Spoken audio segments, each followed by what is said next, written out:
Hiya. Hello. Wait, how do I sound? Hiya, Chan. Hiya, hiya. It's been 2 days. How are you guys doing? Welcome, welcome. Good afternoon, good morning, good afternoon, and good evening. Welcome, welcome. Hello, Symphony. Hello, Alumi. Hello, Andika. Hello, Never Doom. Hello, Roxy. Hiya. Hiya, hiya. Oh. How's everyone doing? So today we are going to learn more about Warhammer lores, and last week I have asked which faction which faction will be the next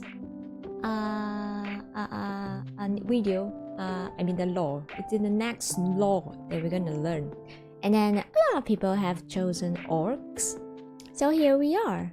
We are going to learn about orcs. Seems like orcs is very popular amongst the faction. I think it's because of how they would just bend the reality.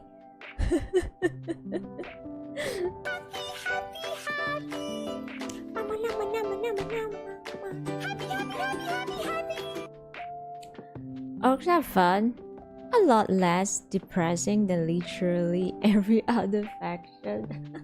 I can see that. From what I only know about one thing about orcs is that if they believe, if let's say they believe that their guns can do laser even with like normal bullet rounds, and it actually will happen. It's like they have imagination. Their imagination will actually become reality. That's what I heard. Is that like the magic? Is that like magic or what?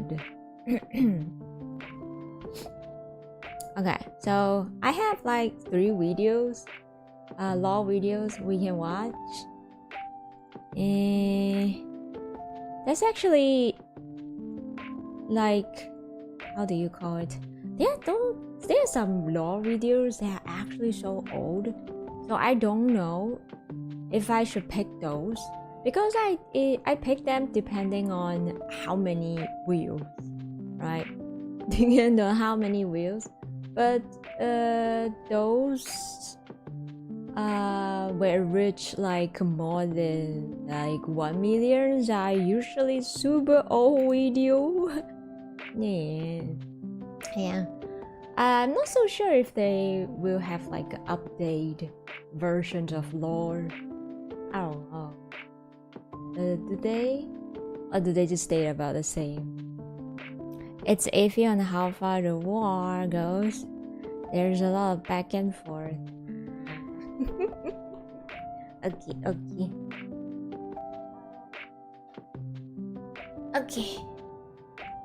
Okay. Let's see. Wait, am I seeing Twitch chat? I'm seeing Twitch chat, right? Twitch chat is not dead. Yeah, Twitch chat is not dead. Sorry guys, today I will be a little bit more quiet. I'm feeling a little tired. They're just like a little tired.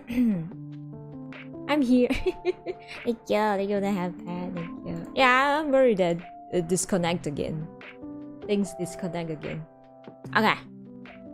Okay. So there's like something I want to talk about. It's quite funny. It happened a few days ago. There was this person. So I was checking my email the other day. And then I saw this one email where the title is a question. They said that they are from.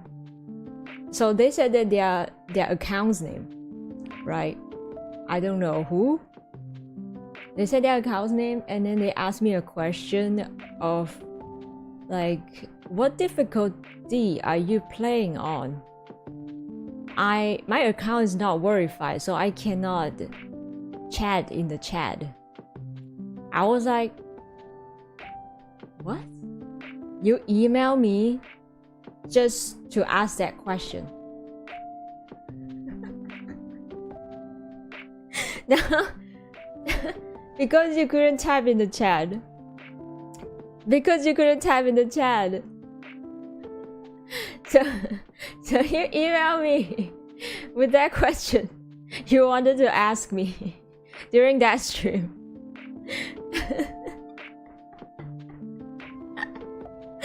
Probably a scam or some other such thing. I don't know. It's very funny because he typed that question and all the reasons and the reason on the email title and not inside it. But he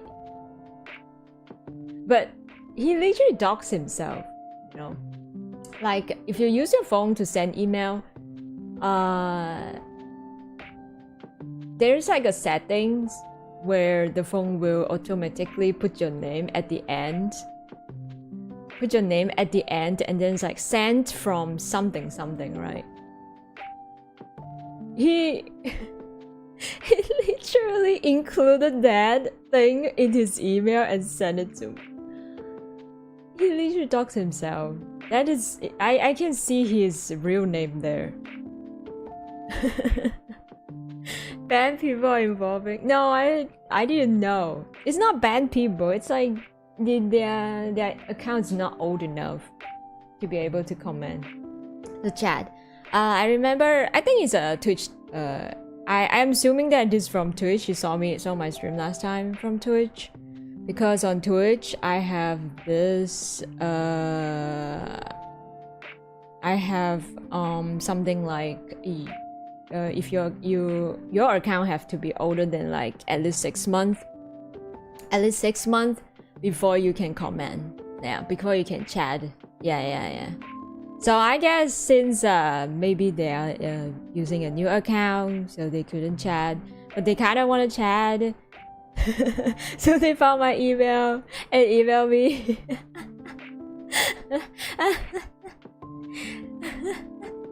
At least he was somewhat polite. Yeah, he's like, yeah, it's not like, it's just, yeah, he's not bad. It's not like doing some bad thing. It's just like kind of interesting. Yeah. Hello, Jared. Welcome. We love going on a war. Yee! Yeah. Yeah, I'm excited. It seems like Orc is very popular faction. I'm excited. God damn. It's just very interesting. It's not like they're doing bad things. It's just odd. That's it. It's just kind of odd. I've never received an email like this. Like for usually people would just give up. Like if you couldn't chat in a certain channel, you just gave up and ignore, right? But they emailed me. But they emailed me. It's so funny. It's kind of interesting. Hello, strikers! Need more daka. Aya! Need more daka. What does that mean? Is that like an Orcs reference? Ah, Chaos! Thank you for the Hydra redeem. Drink tea now. I have my milk tea. I ate a little my toasted bread and with my milk tea as well. Oh yeah, guys, I've been I am getting slimmer again. I think it's called like more things to do. It could be because I have more things to do. I'm getting a more slimmer again. This morning I went to weight. It's getting slimmer again. So I'm starting to look up to like how am I supposed to eat more now? Since I have like a pretty tight budget, and then I don't really eat a lot of like meat and stuff. Yeah, Then I'm starting to look up what other foods that I can eat more. I'm a tank animation is a quick recommendation for me. My adapter's ridiculous. My adapter's ridiculous. Are you talking about the mechanicus? How do you call them? Mechanicus priest?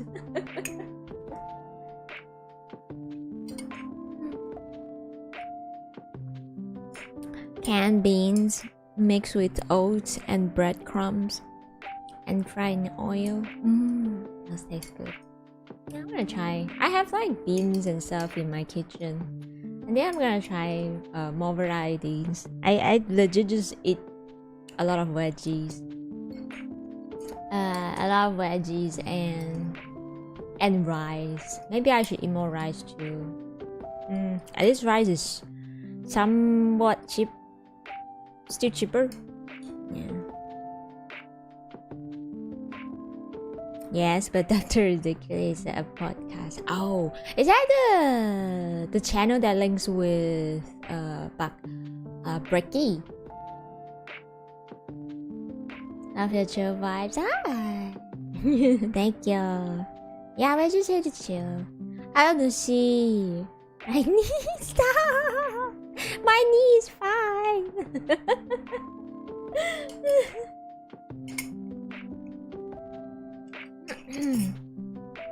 Brecky is involved. Yeah, I remember saw that channel from Brecky's channel. I thought it was Brecky. So I went in there and clicked a few videos to check it out, and then it sounds different. It's like, is this Brecky? Sounds so different. And then in some other videos I can hear like Brecky's voices, and I was like, oh, that's two guys.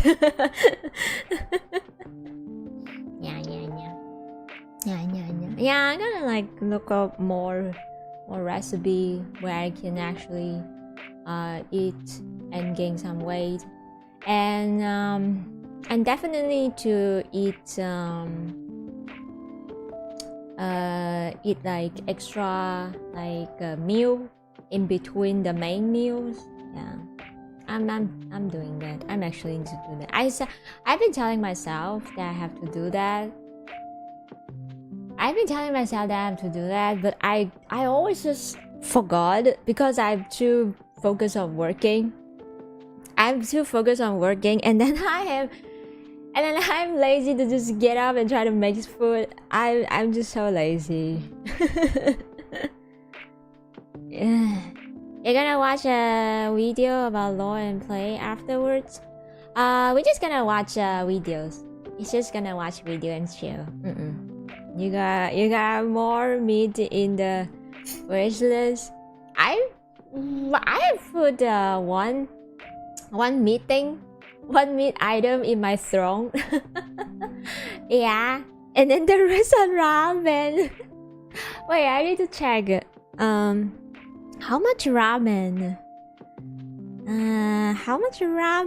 Like 1 cup of ramen's calories. So I use an app now to like track my calories. It says that I at least need to consume like 1,600 per day. But I don't even know how much do I usually take, like to not have enough calories. Hello, Grave. I want to actually cook for myself. Hopefully I might be able to cut down on my food bill every month. Yeah, it's true. Yeah, learn to cook and plan for meal is definitely better. I usually just eat whatever. Yeah, I really just eat whatever. Now I really need to think about it. Yeah, I'm like watching my weight going down, and then whenever I'm in a showered, and then I walk past the mirror, and then I see myself. It's so, yeah, I look so unhealthy. Stay healthy, or yeah, stay healthy. How much fat can we send to Rye? Okay. How about this? I'm gonna go look out. I'm gonna look up food. I'm gonna go look up some food, easy cooked food, and then I put into my strong list and see if you guys want to buy food for me. Feed me. I put some snacks and some food in there. Let you guys feed me. I'll just open the mouth, and then you guys throw food into the mouth. Hell yeah. Once a wise man asked himself, "Does orcs, my boy, hello, Ducky, oh my boy." There are apps and stuff to track your calories intake for each meal. Yeah, I did. I just downloaded it yesterday, and I'm look it up. I'm more. I just started to look up stuff now since yesterday. I just started to look up more stuff now. Are we already healthy? I mean, who doesn't want to just eat whatever they want, right? Some unhealthy food. Who doesn't want that? 2 barrels of grease? No. No, I don't want the greasiness. I used to be like skeleton when I was young, even if I ate a ton, and now it's catching up to me. I'm like the opposite. I used to be quite I would say that I looked very healthy before when I was like teenager. I think I was kind of a buff girl. I exercised a lot and I ate a lot when I was a teenager. I was a very active girl. I ate a lot, and then like when I growing older, body has changed. My body has changed, and then I just start getting slimmer and slimmer. Yeah, I do be wishing that I can eat more. I can I have like more stomach space where I can eat more. Now it's like I can't eat more anymore. I don't know. It's just like tiny bowls of food, and I'm already full. I'm already feeling full. I always have this like feeling. Feelings like I can't eat anymore. I don't want to eat anymore. Yeah. I always have this feeling whenever I try to eat food. It's not that I have like a disorder or something. It's just like I think I'm full. I randomly give you tiny ham. Thank you. Eat your salad. 15 minutes of sunbath, and at least 20 minutes jogging is enough. I'm kidding. Don't listen to me. I'm not nutritious or no health expert. It's okay. I know you're joking. Now I can imagine mini buff. I was actually pretty buff. I have like some photos or like some videos during my teenage era. I look into it and like, bruh, I was kind of buff. I was like, whoa, I was kind of buff. Damn, I didn't even know. Yeah, it's just sitting posture like the stream. No, I did not.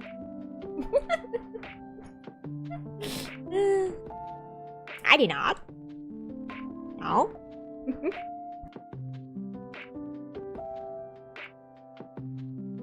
Suddenly sits very straight up now.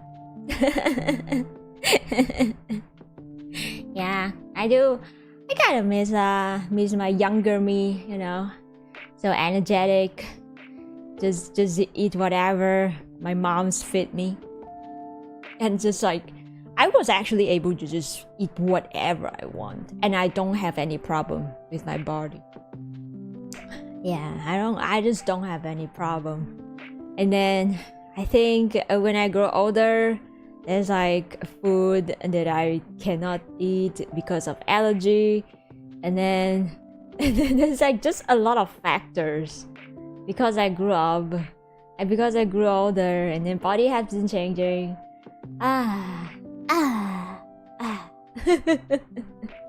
I hate this.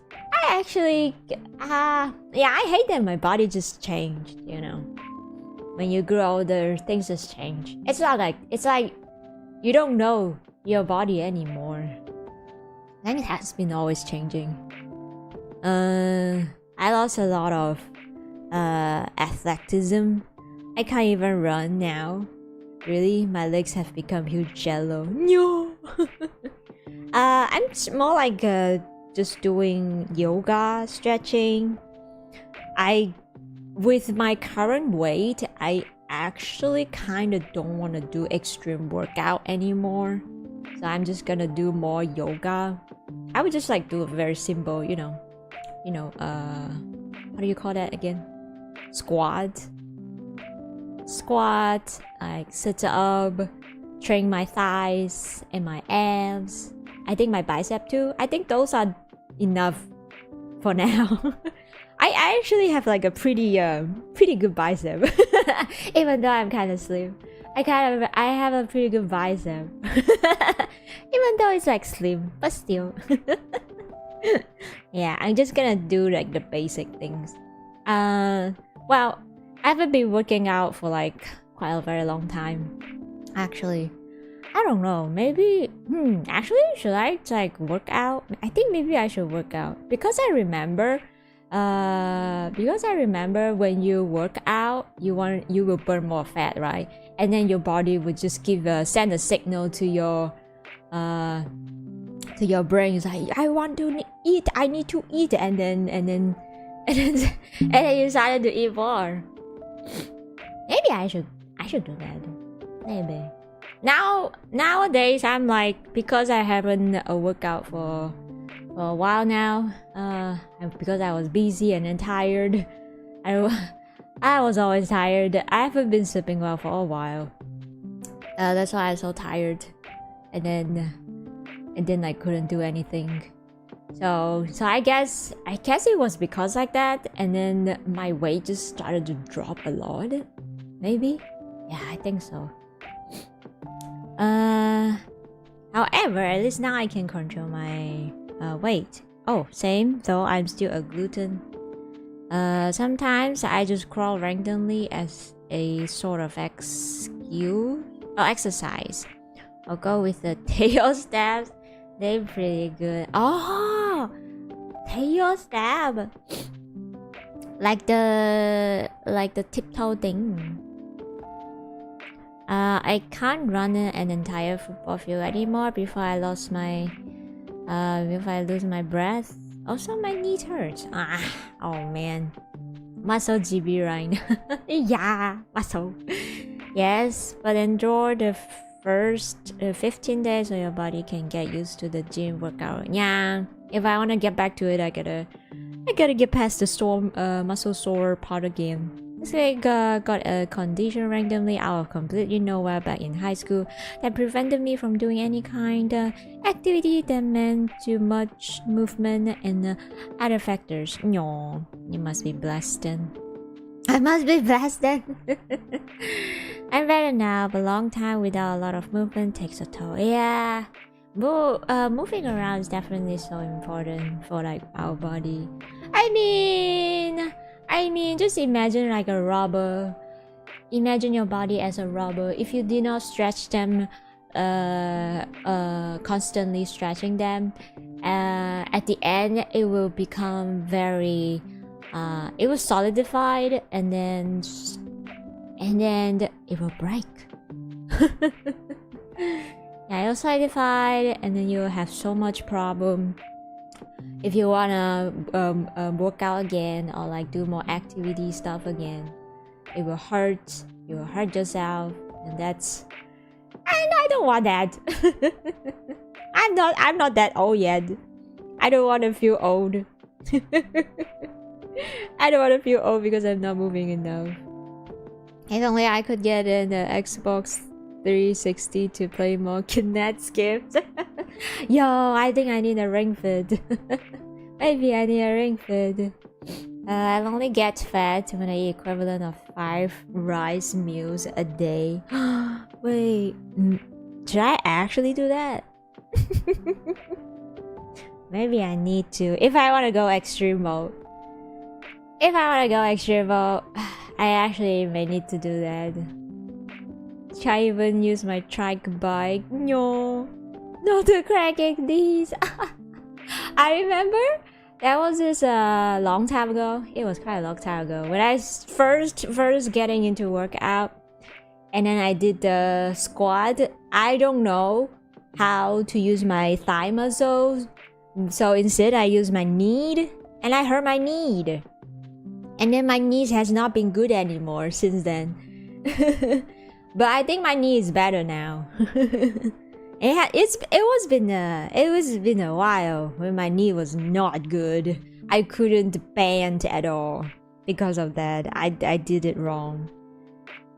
Hello Seishi, the prophet of the orc. Yeah, I have an accordion issue. I gain weight easily cause water retention. Oh, amazing. Let me look at this. Let me look at this thing.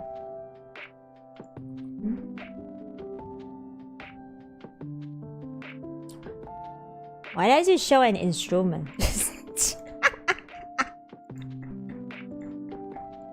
Why does this show an instrument?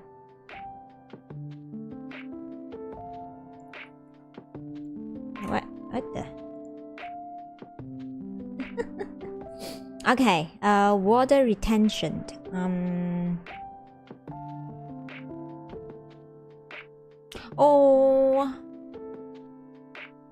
Oh, does it, wait,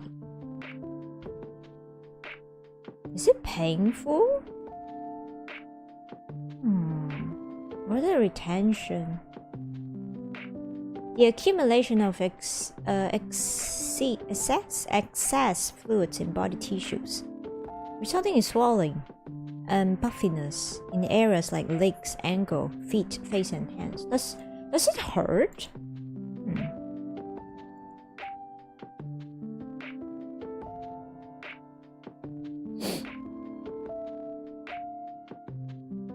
Only turned 25 last month and my joint already hurt. Yeah. Maybe Rine have a fast metabolism, so you need to eat more and gain. Yeah, I do have a fast metabolism. Yeah, I do.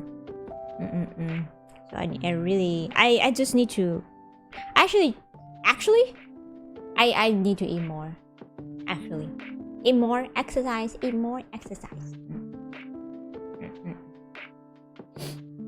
It's just that I need to know what kind of food is healthy for me. I can't just eat everything, right? I still have to like make sure that it's healthy for me. I'm not confused. Do we talk about orc lores? Oh no, we're just yabbing before the actual thing happened. Sorry. We just yab a little bit. We just started the yabbing. Before watching the lore videos. Hello Penguin, I have the back of 40 years old at the age 24. Me too, goddamn. And I hope you get better. Yeah, I hope everyone will get better, you know. I mean, I gained and lost weight easy due to my water retention. No, but you might see me fit one day, and the next day I will have really because of water retention. Around this way sound weird, but they say when women get pregnant, they bulk up. Wait, I heard that too. I know, and it's actually facts. I have seen. I mean, I haven't had a children. I haven't have a child yet. I mean, my friends are actually bulking just after, after pregnancy. They bulk, okay? Well, they need it. They need it for the baby, to protect the baby. The fed. This is Okay, if Haruhi said it's false, okay, false, I listen to her. Because I have no experience. I've only seen, I do be seeing my friends' weight has changed. Yeah, most of them. Ayabara! It's like stress sideways and then back to normal. Ah, that's what you mean. It's like stretching out and then like squares is, and then got squeezy between. Howdy, pumpkin. Howdy. Maybe you just need more calorie dense foods. Yeah. Yeah. I just need that. At least you can eat a lot, but you need to find a nutritionist to help with your diet. Not every woman bulky. Some women actually get skinnier or bigger depending on the nutrition and body type, hormonal responses of the actual body. So there's a chance that Rine just becomes more of a skeleton with pregnancy. Okay, my mom is like that. My mom get more skinny. My mom actually get more skinnier after she had us. Yeah. I have seen my mom's younger, when she was younger, photos, and she's indeed a buff woman. She's also a buff woman when she's younger. Yeah. My mom now is like very skinny. Yeah, it's like me getting very slim. It's actually because of my family gene. It only happens to my mom. You know, my aunts, like my mom's sisters, my aunts, they bulk. my aunts, they bulk after pregnancy. So yeah, it is a very rare case that that a woman will get skinnier after pregnancy. Yeah, and that's my mom. And that's my mom. Yeah.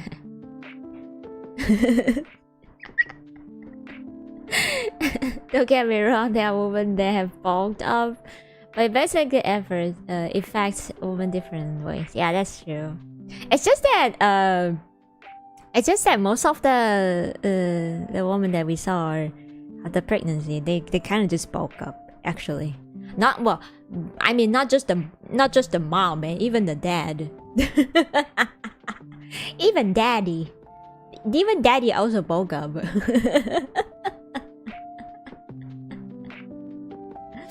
I almost made my mama jokes. But that might be true. My mother is very slim compared to my sister. Yeah, we are all like a slim family. Even my brother. Yeah, my brother is also very slim too. My brother is exactly like me. Yeah, we are all just like slim. We are like stick. That's how I would describe ourselves. Yeah. It's not that my mom cooks very less food. We eat a lot with her food when we grew up. It's just our body. It's actually very annoying, you know. I always have to think about eating. It's very tired. It's actually so tired to always think about, oh, I need to eat, and then my mouth have to keep moving and eating. It's very tired. It's actually so tired.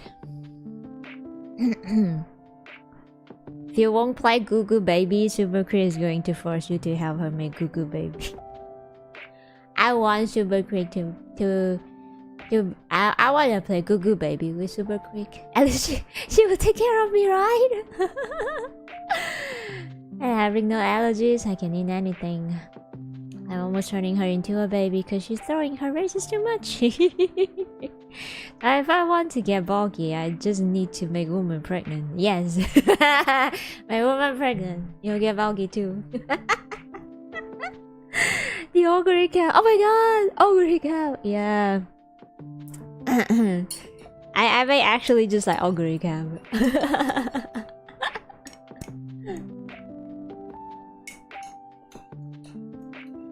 I will flex my favorite muscles. Ah, yeah. Yeah. So yeah, that's kind of a little update of my my current body problem. My current body problem.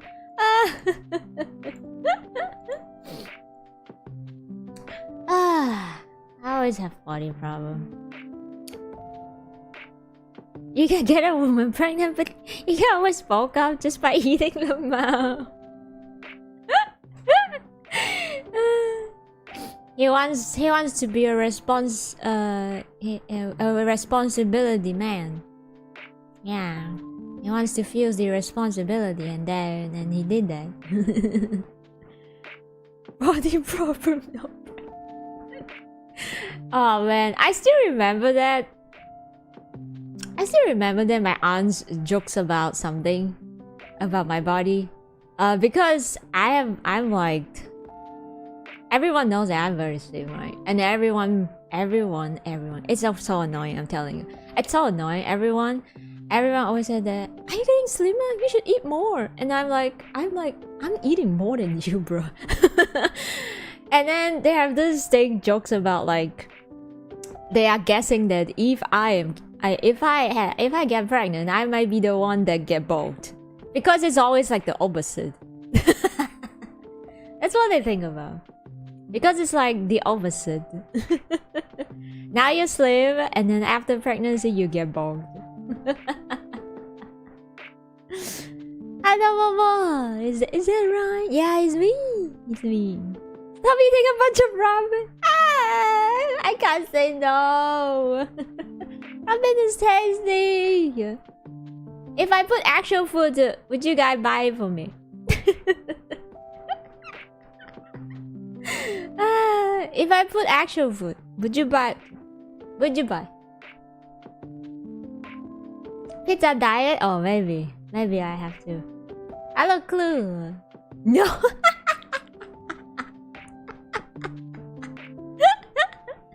So there you go, a bunch of ramen. I like ramen.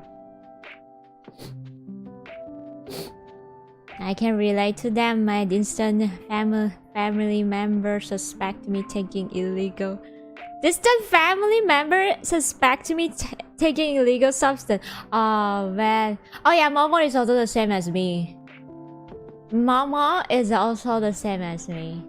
Like, no matter how much we eat, it's just not enough, and we always looks like we are like dying here.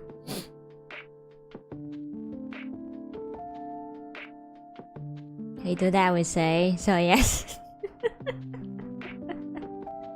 A chocolate cake. No, I don't want that. I don't want that. I don't want to eat like dessert to gain weight. I don't want that. I would usually laugh it off, but it's getting annoying. It is very annoying. It is very annoying. It's like every time I'm seeing my relatives, they're always like, yo, why are you so slim? Eat more. And it's like, oh man. Sometimes you just actually couldn't control what your body do. All I can do is just eat. Gotta go at work. Bye. Orks. Very good. Thank you for coming to chat with us. Thank you. I hope you have a good luck on your work. Okay. Good luck on your work. Thank you. Mama just needs to get pregnant then. Mo? What is Mo? What is that? Mo? Mo? What the hell is that? Mo? Isn't Mo? Mo means what? Huh? Mo? Mo? Mo? I sounds like a cow now. Mo?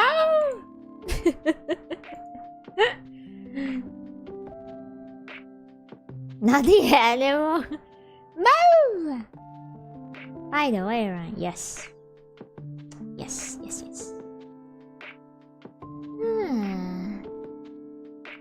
What time is it now? Oh, I think we should switch now. It's almost an hour. Hello, James. Ayo. My Christmas outfit? Wait, you guys talk about Christmas? My Christmas outfit? I don't know. When did it happen? I didn't check Discord the past 2 days. I was busy. Did you guys talk about it? Christmas is tomorrow. It's only September. September just started 4 days. Oh man. I have more. Is it sauce? Let me see. Okay, I saw the picture. Sauce. What is that? Where is it made from? Wait a second.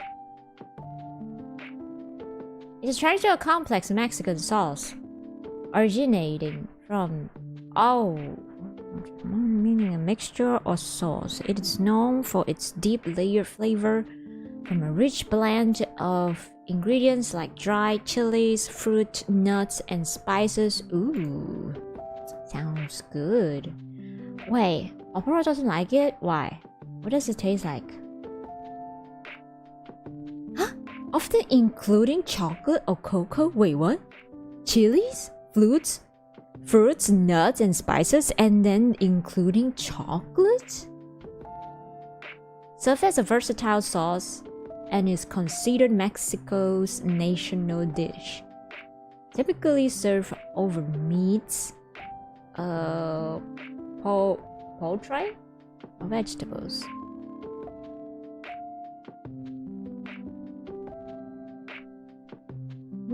Ingredients. Okay.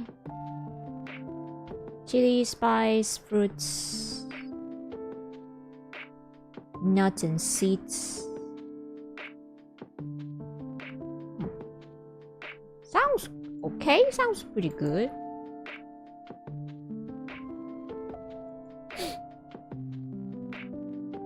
I don't know about the Christmas costume thing. What is going on? Mama Fire Eye. We are skipping Halloween this year. Alright, Christmas costume, red dress with ties. Focus. Everybody said a head. Oh, a head? You can also add chocolate to the mold. Chocolate pie is what throws it off for me. The rest of my family likes it though. It's the only way to reduce the spice. Oh, so the spice is extra strong. So chocolate is needed. Rine will do what she did last year. She will have a hat and a red fuzzy blanket.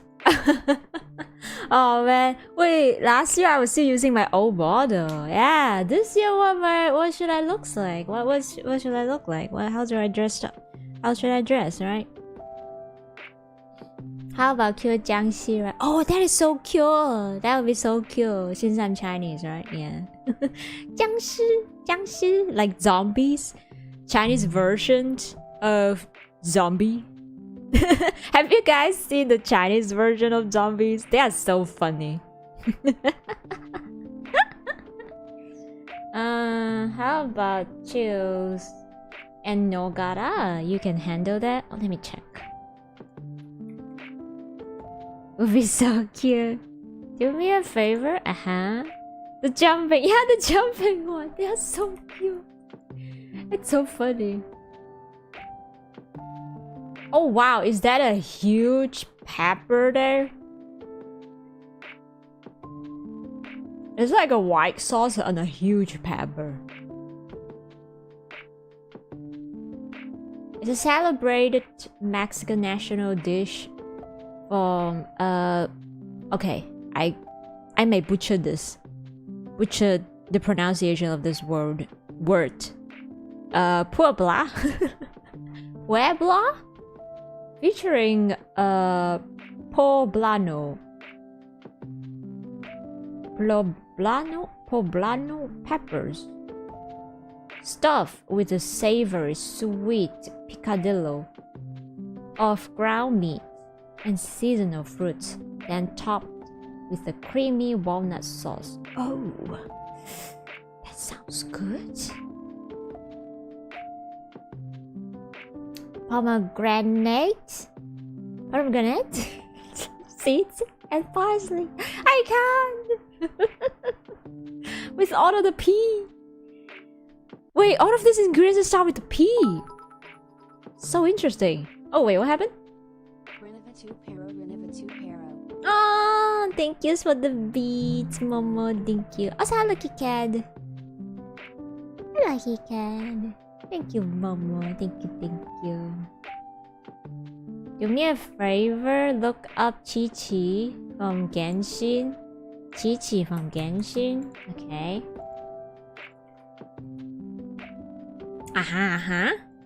Oh, she's the Jiangsu. Okay, killed. You are expecting me to look like that if I'm in the Jiangsu outfit? Can we just have some menudo and pozzolo or something? Don't know what is that. Christmas theme Jiangsu.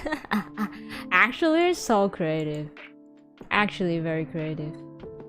Ooh, looks good. Oh, it's a soup.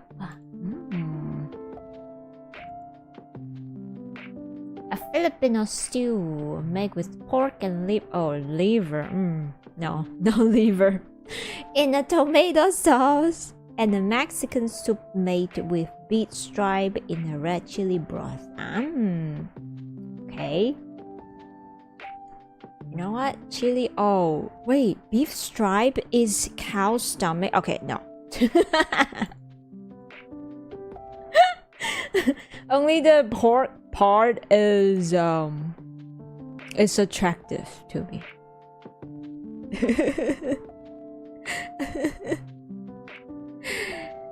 Thank you for lurking, Nushi. Thank you.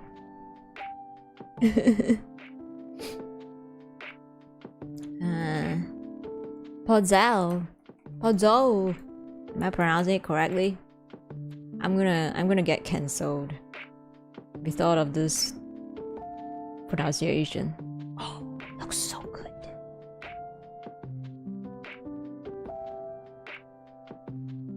What do they have? Recipe. Maybe I should Google ingredients. Okay.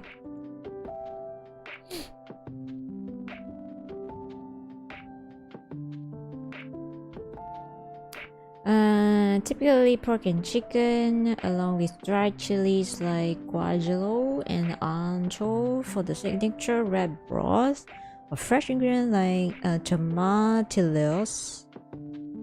But okay. Okay, this one is good.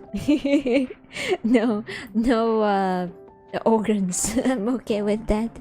I'm okay with no organs. Yeah, these are good. I like a food that has more veggie. This is good. Well, I hope that we have that in my country. There's not many Mexican food in my country. Even we have, it's like taco. They don't have like this authentic, very authentic kind of Mexican food. I only know this one restaurant that sells authentic taco. I don't know. Pozzole. Actually good to eat and do enjoy it as well. Nice.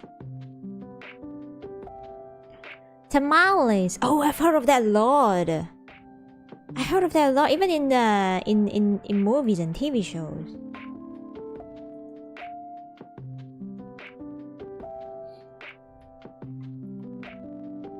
Ooh, yummy. Oh, what time is it? Oh, I've been yapping about an hour now. You're like trying to find Brazilian food there. Oh man, there's no way. There's no way. What we have the most are Thai food actually. Thai food is like everywhere here. Like Thai food, Japanese food, and Korean food are the most popular around here. I don't, or maybe, well, Western food, of course.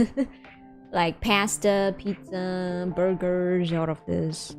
But because of McDonald's, so yeah, we have like Western food, like this, like burgers. So yeah, we don't really have like Mexican food, Brazilian food, or any other food from other countries. Yeah. Oh man, Mexican mom is going to stuff me food. Like, oh, how can you be so slim? What have you been eating? Yeah. Okay, let's get into the main thing. Which is the orcs lore. So I try to find videos that can explain the lores more like easy to consume for us, like people that don't even know what is going on, right? We are not familiar with the lores of the Warhammer franchises. I mean the 40k part, not the fantasy part. We haven't gotten into that part yet. It's just the 40k part. So I try to find videos that are like easy to consume and understand. There are actually a lot of videos that just start yabbing and I don't know what the hell is going on. Or maybe easiest to understand. It's like less of a depression stuff. Yeah. Brazilian food is really hard to find outside Brazil. Most people only know a feijoada and churrasco. Oh my god, I don't even know what. I've never heard of them. Let me check.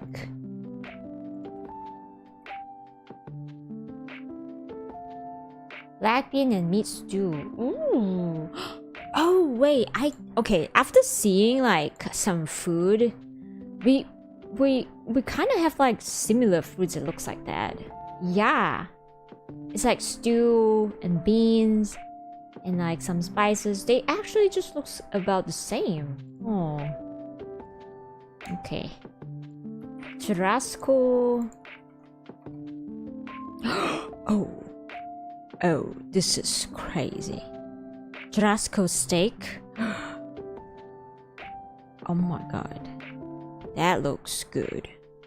That looks crazy good. Bruh.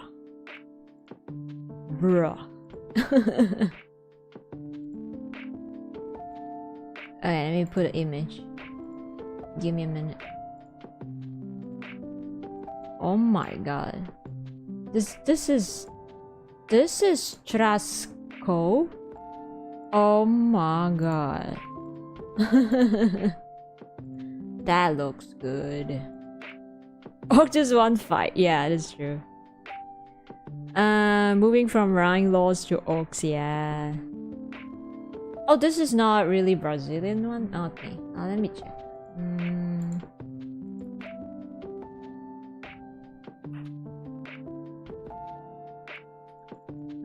Brazil. Is it like on like a steak? No. How do you call it? Skewer. Yeah.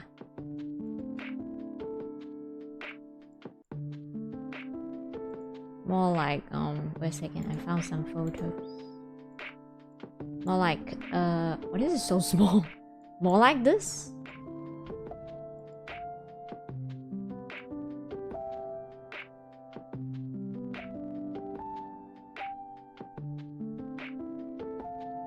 There's one Brazilian restaurant that I know of that is a mom and pop's place that I go to every now and then. It's a good place to eat at and the prices are fair. I also know exactly what you mean. Oh, it's kind of hard to find. Yeah. Completely unrelated, but I suddenly want Korean barbecue. Okay. Now you makes me want Korean barbecue now. Look for Fogo de Chao.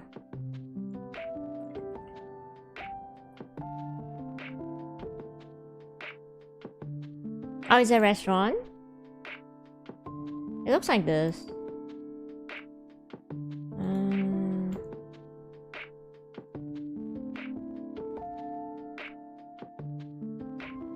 Why isn't it saving the photo? It is not saving the photo. Okay. No, where did the photo go? Where's my photo? Where the heck is my photo? Benny? Photo gone. Save again. This. Yes. We are sending you to a double cheeseburger. No, I don't like double. I don't like that. No.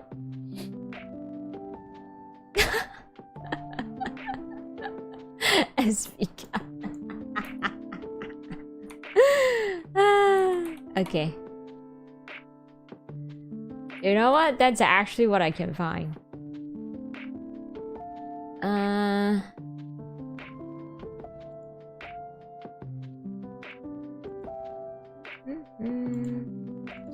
Well, it's just barbecue, right? It's barbecue.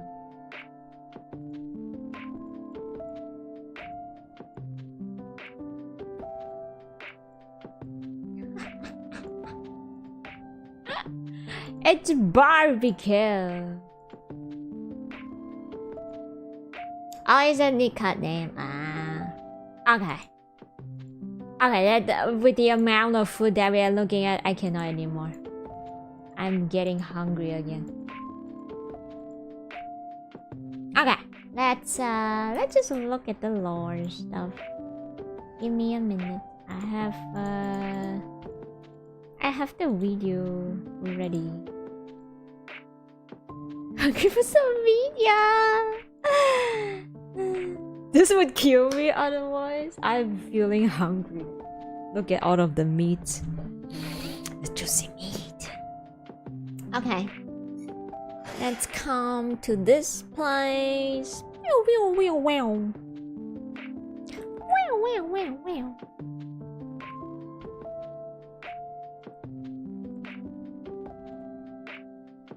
Okay, let's see. Over-the-top faction in all of Warhammer 40k.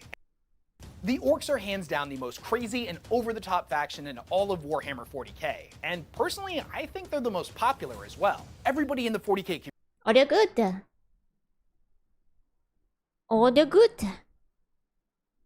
Community has a favorite faction, and it's a time-honored tradition to justify our personal favorite by talking shit about everybody else's. That being said, I have never heard somebody speak ill of the Orcs. They're great, and everyone loves them, and I will not tolerate anyone saying otherwise. Today we're going to be talking about all of the different Orc clans, because they're all wildly different. Oh, they're good.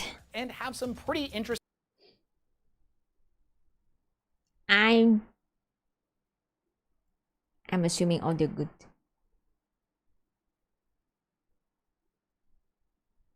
Well, that sounds like a dangerous rabbit hole to dive into. So let's go! Interesting conflicting philosophies on the nature of the universe, the best way to live one's life, and most importantly, what's the best way to get stuck in a fight? We're going to be talking about a clan of orcs that is famed for being the biggest, toughest, and meanest around.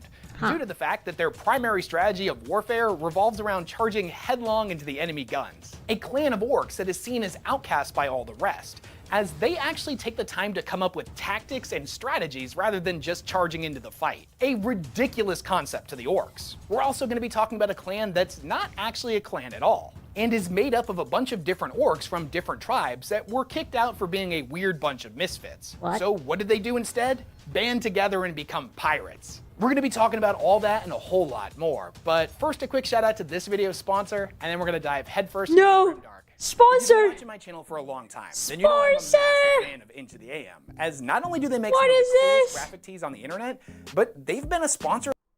Out of all the factions in the 42nd millennium, none quite capture 40k's brutality. If you've been watching my channel for a out of all the factions in the 42nd millennium, none quite capture 40k's brutality quite like the Orcs. They are savage, aggressive, and admittedly Kind of hilarious. There are a lot of different types of orcs, as there are 6 different clans that each have their own different clans, philosophies okay. and way of conducting war. Each of the clans has their own particular thing, see? The Evil Sons is fast, loves their trucks. The Death Skulls is a bunch of filters. Bad Moons is snobby and flash. And the Blood Axes is a pack of filthy Umi lovers. And the Snake Bites is just weird. Us Goths is the biggest and the greenest and the meanest, of course. That's what makes us the best bosses. The orcs are a race that doesn't waste time thinking about the nonsensical traditions of other species, like military organization, caste-based systems, or even an individual's role within society. To the orcs, this is all done at an instinctive level. Each and every one of the boys knows exactly who and what they are, and knows where to find other boys that think just like they do. The closest thing resembling any kind of actual structure that the Imperium has been able to witness within orc culture is that of the tribes, clans, and warbands. The structure of an orc tribe is remarkably simple, especially when you compare it to the often archaic hierarchical structures within the Imperium of Man. And you can think of it like this: a tribe is ruled over by a warlord, and the tribe itself is made up of a bunch of different war bands that are each ruled over by a war boss. Each of those war bands is in turn made up of a bunch of different mobs. Groups of orcs bound together as social or fighting units, often coming together with a preferred style of combat. Tribes include every boy, squig, runt, orc war engine, or odd boy making a claim to any location that they happen to wander into, as well as any shiny gubbins they happen to come across. The culture of which varies from tribe to tribe. Some orc tribes are built out like a sprawl. So orcs are basically boys will be boys. They do be that. Sprawling scrap fortress, giant clusters of junk strewn together vaguely in the shape of an encampment. They are like a vast junkyard, a shanty town that can have that's all actually types very of different cool. Orky facilities, some of which would include mech boy workshops, pain boy clinics, squig pens, Mac Boy Workshop, Paint Boy Clinics. I love all of this. weird boy towers, scrap Weird boy. fortresses, Weird Boy Tower Scrap. shoddily dug out racetracks, and even fungus-infested pits that are the equivalent of latrines to the orcs. But they just call them, Oh my god, is that Shrek? quote, the drops. But that's just one type of tribal encampment. They can come in numerous different shapes and forms, limited only by the imagination of their green-skinned inhabitants. Oh my god. Wait a second. Different shapes and forms, limited. But that's just one type of tribal encampment. They can come in numerous different shapes and forms, limited only by the imagination of their green-skinned inhabitants. Some tribes don't build permanent structures at all, So it is confirmed that it uses imagination to build things. preferring to live a more nomadic lifestyle. And this is pretty common with tribes made up entirely of Boys, it's bag. Ayo. speed freaks or beast snaggers. These groups live off They can change reality. Yeah. Wait a second. What is this? Tribes made up entirely of speed freaks or beast snacks. This is the groups. land and smash everything to bits, thieving and eating whatever they want from the wreckage. Wow. There have even been reports of a tribe encampment that takes the form of a mobile fortress, created by the eccentric mech boys of the tribe and dragged along Mac boys. by huge teams of trample squigs or motorized vehicles. There are countless tribes and warbands spread out across the I galaxy, love this. and most of which will end up being home to orcs from many different clans. As are most things within orc society, tribes are not traditionally seen as permanent. They can sometimes break apart if they get too large and infighting occurs, Oh. which is pretty common with the orcs, as they may end up being shattered in a particularly violent war. If it happens that after such an event there are any survivors, they may end up joining a new tribe. They normally find sanctuary in groups that have particularly large abundance of orcs from their own clan. And the roots of the clans run deep throughout orc society and touch on every tribe no matter where they happen to be located. Tribes can owe allegiance through the clan system to orcs they have never met before. The boys once changed I'm a tank repeatedly to be a tank in durability.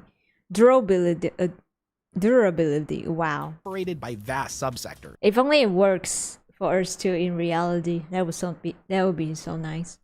And each individual tribe can be full of orcs from different clans. You can think of it like an orky Imagine you just keep chanting, I'm a tank, I'm a tank. Suddenly stats boost, defense skyd up.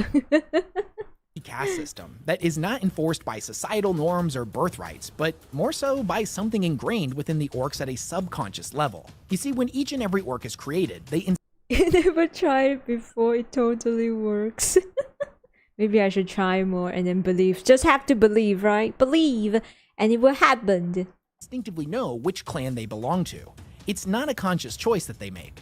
Each clan is made up of orcs that all collectively share very specific obsessions, inclinations, outlooks, and philosophies. This like-minded view of things is what most orcs describe as their culture. If you didn't know, the orcs put very specific superstitious beliefs on different colors, and due to the orcs' inherent ability to bend reality around their beliefs, there does appear to be some truth to this notion. The most classic example of which being that the orcs believe red things go faster, so a vehicle painted red will, in a very real sense... Oh my god, I've heard of this before too. I heard of this too. If they think that the colors like red go faster and you paint it on the car and it actually go faster. Go faster than all the rest. They believe blue things are lucky, yellow things make better explosions or generate more wealth, stuff painted black is tough to kill, etc., etc. Each orc has a favorite color, and with very little exception, they will end up finding like-minded brotherhoods of color enthusiasts in whatever clan they happen to be part of. All of them wearing clothing and painting their armor in the same colors. But a clan is more than just aesthetics. All of the orcs within a clan also favor particular styles of war, and tend to have similar outlooks on life, the galaxy, and just about everything else you can think of. There are a lot of different clans throughout the galaxy, but there are 6 main ones that we're going to focus on. The Goth clan, whose color of choice is black, and whose members tend to be bigger and tougher than other orcs. The Evil Sons, who wear reds and oranges and produce the most speed freaks. Orcs that are particularly obsessed with going fast. Rascals, which are an orc I can see that. they are red. And that are known as fast as fuck, boy. thieving gits, and tend to smear themselves in lucky blue paint. The Blood Axes are a weird clan that have a particular fondness for wearing camouflage. They utilize tactics and strategies that they've witnessed other species using in battle, a concept that is unthinkable to other orcs. The Snakebites are another weird one, in that they're a clan that favors what they refer to as the old ways, wearing leather and primitive clothing, and refusing to use any complex orc technology. And finally, there's the Bad Moons, and everybody hates the Bad Moons. Well, except for the Bad Moons, of course. Yellow is their preferred color, and they're known as a bunch of rich gits. Whoa, so they are rich one, and getting hate as in reality too. We hate the rich ones. Blood Axes are basically the uncultured orcs. Wait, why? Uses a speed drug to move faster. I'm fast and fast, yeah. Uncultured? Why would you say that? Clans in detail and figure out what makes all of them unique. And we'll start off with the Goths. The orcs of the Goth clan are known for being the biggest, meanest, and toughest orcs around. They prefer to fight on foot, typically in huge, ground-pounding mobs that are somewhere between a military formation and an all-out riot. They resemble something like a rolling tiger, all black and green, that obliterates everything in its path. When fighting alongside other clans, the Goths have a tendency to bully their way to the front, eager to get stuck in the fight. They display traits of overt belligerence in the face of imminent peril, a characteristic that they take as a point of pride. No self-respecting Goth who is right in his head would ever shout things like "take cover" or "maybe we should think about." Basically, they would rather do a tactic of cover and infiltration, sneaking, rather than suicide charge to get in, something like that. Well, about this. No, the Goths. Well, they are like thieving, right? Yeah, they're like sneaky, stealth, thieving kind of clan. Way of fighting is to charge in, swinging around a big choppa, screaming war cries at the top of their lungs. Now, just because they prefer fighting on foot doesn't mean that the Goths are against hopping in a truck or a battle wagon from time to time. The Goth clan is not stupid, and they understand that these machines can get them into a fight quicker, which, at the end of the day, is all anyone can. You just want to get into the fight quicker. I want to fight, hurry, hurry. So they get on the tank. Really ask for. They also have a soft spot for big stompy mechs, like Def Dreads, Gorkonauts, and Stompas, all of which can trample their way into a fight, swinging around giant metal fists or whirling buzz. That gives some witness me energy. Oh yeah, Mad Max, yeah. It is very Mad Max. saws. If you were to ask a member of the Goth clan what their preferred weapon was, and most of them would answer something pretty similar, that nothing beats a good old-fashioned choppa, and whatever gun fires the most shots per second. But if push were to come to shove, a member of the Goth clan wouldn't scoff at the opportunity to wield something bigger and more killy. Likewise, power claws have become a widely respected melee weapon of choice within the clan. The thing about the Goths is they have a deep dislike of anything they consider to be, quote, mucking about. Now, for the Orcs, this takes the form of anything that wastes time that could be better spent fighting. They don't like using flashy, unpredictable technologies or coming up with strategies. This is cool. They consider themselves to be the orkiest of orcs and will happily take any excuse they can get to prove that claim with their fists, tusks, and choppas. Because of their way of life, the orcs do have the highest rate of attrition amongst the clans. Now, this isn't something they are particularly bothered by, as the younger orcs that couldn't make it through the Goths' brutal headbutting contests or pit fights wouldn't have survived in a headlong charge into enemy guns anyways. This weeding out of the weak. Slugger is pistol, and shooters are any type of guns, not a pistol, or something similar. Slugger! I like the name. Slugger! Shooters! Hello, Gravy! Has led the surviving Goth clan members to be warriors that have seen constant, nearly non-stop battle. And with the Orcs, the more they fight and the more battles they win, the larger they grow. Because of this, the Goths have an overabundance of knobs and produce some of the best war bosses in the entire galaxy. Wait, so is it actually for the Goth one? So they fought more and they actually become bigger? Really? It's like bigger means like their body size or like their claim? If the Goths abundance of knobs they win, the larger they grow. With the Orcs, the more they fight and the more battles they win, the larger they grow. Because of this, the Goths have an overabundance of knobs and produce They get experience. It does seem like some of the best war bosses in the entire galaxy. If the Goths preferred, it does seem like good. So they're playing RPG game. Gazo's goal is a golf and his berg. to fight on foot, then the evil sons are almost the exact opposite of them. In that all of their They are members like have Mario an Kart. undeniable urge to travel as fast as they can. They are completely obsessed They are people. This is like Mario Kart. They are Mad Max. with raw speed, and their philosophy on life comes down to acquiring ever faster and shootier vehicles. They race across the Shoot. valley. That is an interesting word. Shootier. That is a very interesting word. Since this is an Oglaw video, we will like you may or may not see God's school. Yeah. Field, I'm gonna see howling him. like lunatics, moving unpredictably, whooping and roaring as they hurtle around their foes' flanks or tear through their battle lines and out the other side, amidst clouds of fumes and dust. They are particularly fond of a good chase, as it really lets them What is this red one has a different red? open up their throttles against foes Is it more faster? who would seek to flee from them, The brighter the red, the more faster.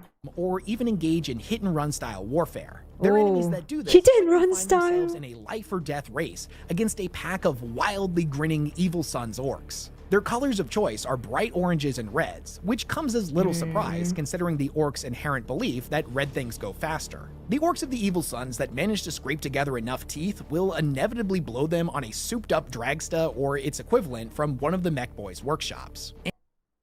It's fucking fuck boy. Howling like lunatics as if they aren't exactly that. More crazy, I guess. And the mech boys have a ton of different vehicles to choose from half-track warbikes, teleporting combat dragstas, Yo. speed wagons bristling with guns, overcharged trucks, or other vehicular nightmares pulled out of the Yo. deepest corners of the mech. Actually, Max? Actually? Wait a second. What if Max is actually inspired from this? Well, it depends on who come out first, right? I don't know. The first Mac movies is actually very old. The first one, but the first one and the latest one are like they have a very different vibe.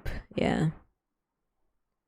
Also, magboids do compete with each other, so they will build weapons or vehicles for the orcs to see who's better and making the better one overall. And then they will do like Mario Kart.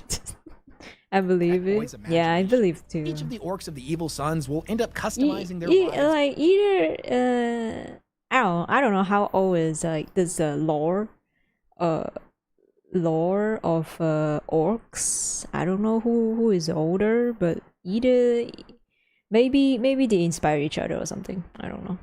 Inspire each other. I don't know. It really sounds like Mad Max from his description.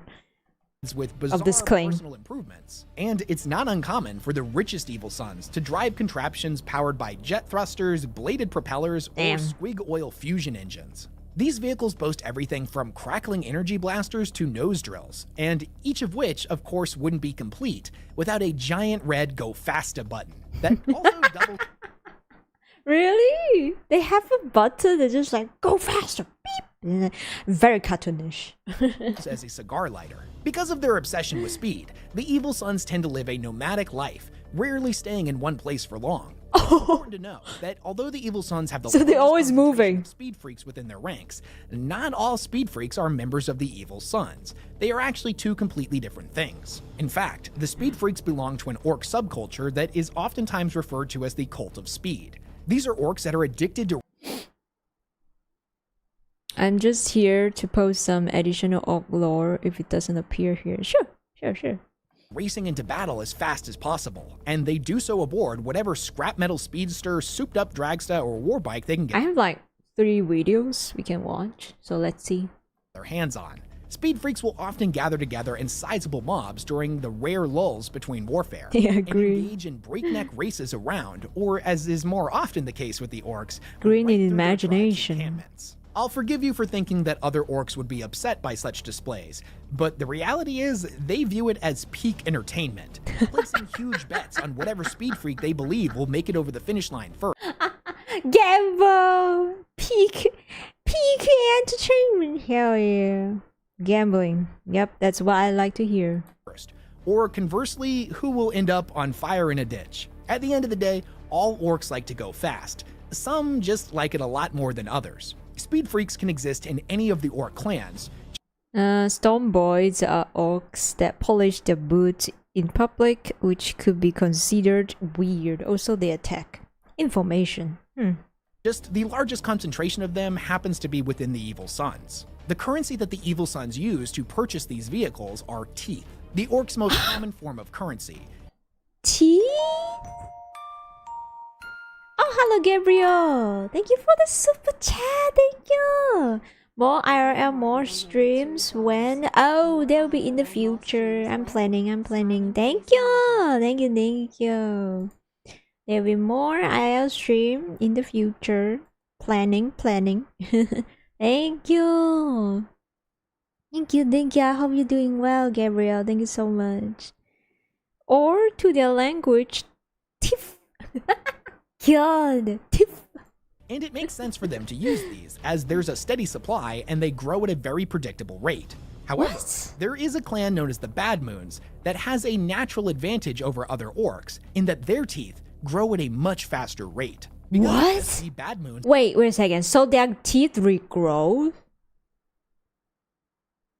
They can regrow their teeth no matter how many times you put it out? Is that what they're saying? Since they use teeth as currency. Right, this is like still in evil sons, right?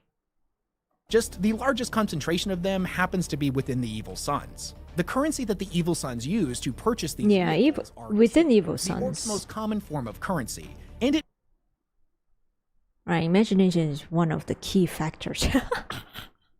Sorry that I am too how do you call it? Too logic. I don't know what's the word.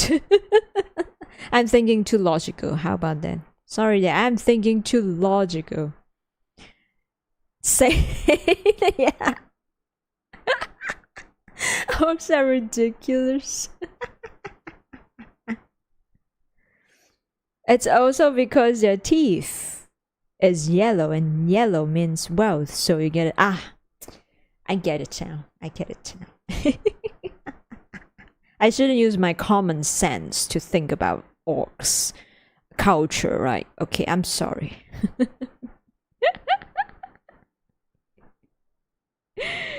The word is either saying or illogically. Thank you, Harumi. Yeah, I should think about their culture. Wait a second. Let me Google. Let me actually know how to use this word first. What is it called? Illogically, in a way that is not reasonable. Not reasonable. Logically, I shouldn't think of their culture logically. Yeah, illogically is this lack of lacking in logic, right? Yeah.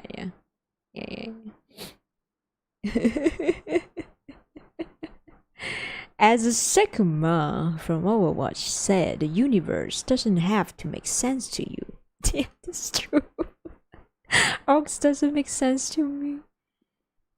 Time to make it orky. Orcs is the most broken race. Their reproduction is too fast. Hello, Hoxon. Hello. Your logical system, yeah. They believe they can grow their teeth faster, and it happens. And if they want it to be more yellow next time, and it will happen. It makes sense for them to use these, as there's a steady supply and they grow at a very predictable rate. However, there is a clan known as the Bad Moons that has a natural advantage. They are boys called burner boys that carry flamethrowers called a burner. Oh man, I like this. I like all these nicknames. I'm not so sure if it's like actual title for them or like nicknames.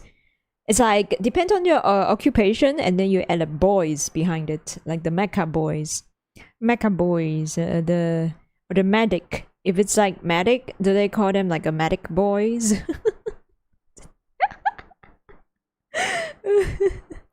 Over other orcs in that their teeth grow at a much faster okay, rate. Bad Moons. Because of this, the Bad Moons have become known as the richest orc clan. Mad boy for medic orcs. Oh, they call it mad boys.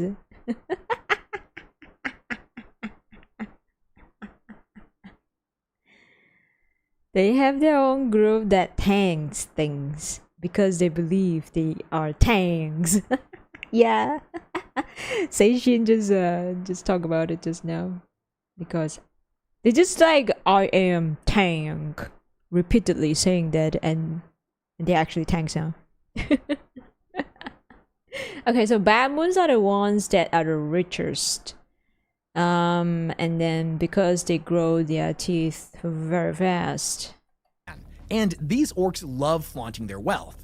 Oh, pain boy. Pain boy. Oh man.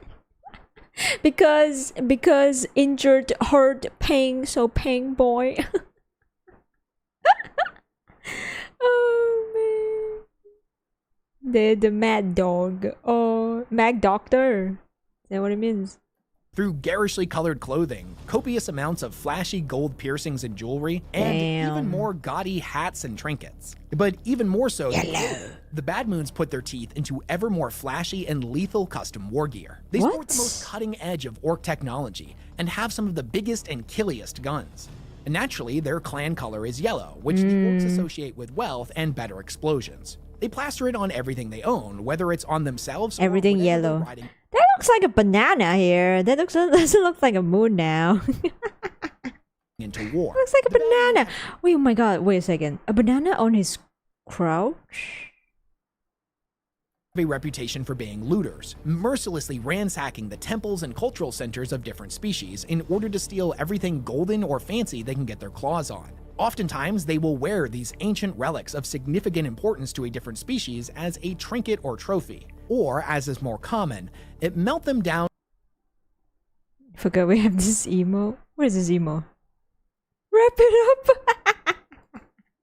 That orc over there is Gorguts, the yellow-baked one with large yellow arm. Is true green arm. Oh, one does not have the claw. You say nothing. This one. This one. One like one. Wait, what is that? It lost one arm. Oh, one arm. No, one eye. Right? It has like a mask, like the eye mask. Hello, Prey! Welcome! How are you? Thank you so much for the beats. Thank you. The other day. Thank you. I'm glad that you like my what's it called? What's it called again?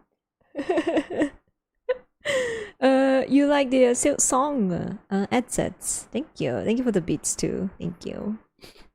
And better explosions. They plaster it on everything they own, whether it's on themselves or whatever they're riding into war. The Bad Moons have a reputation for being looters, mercilessly ransacking the temples and cultural centers of different species in order to steal everything. Why is it 37 Celsius? Oh no.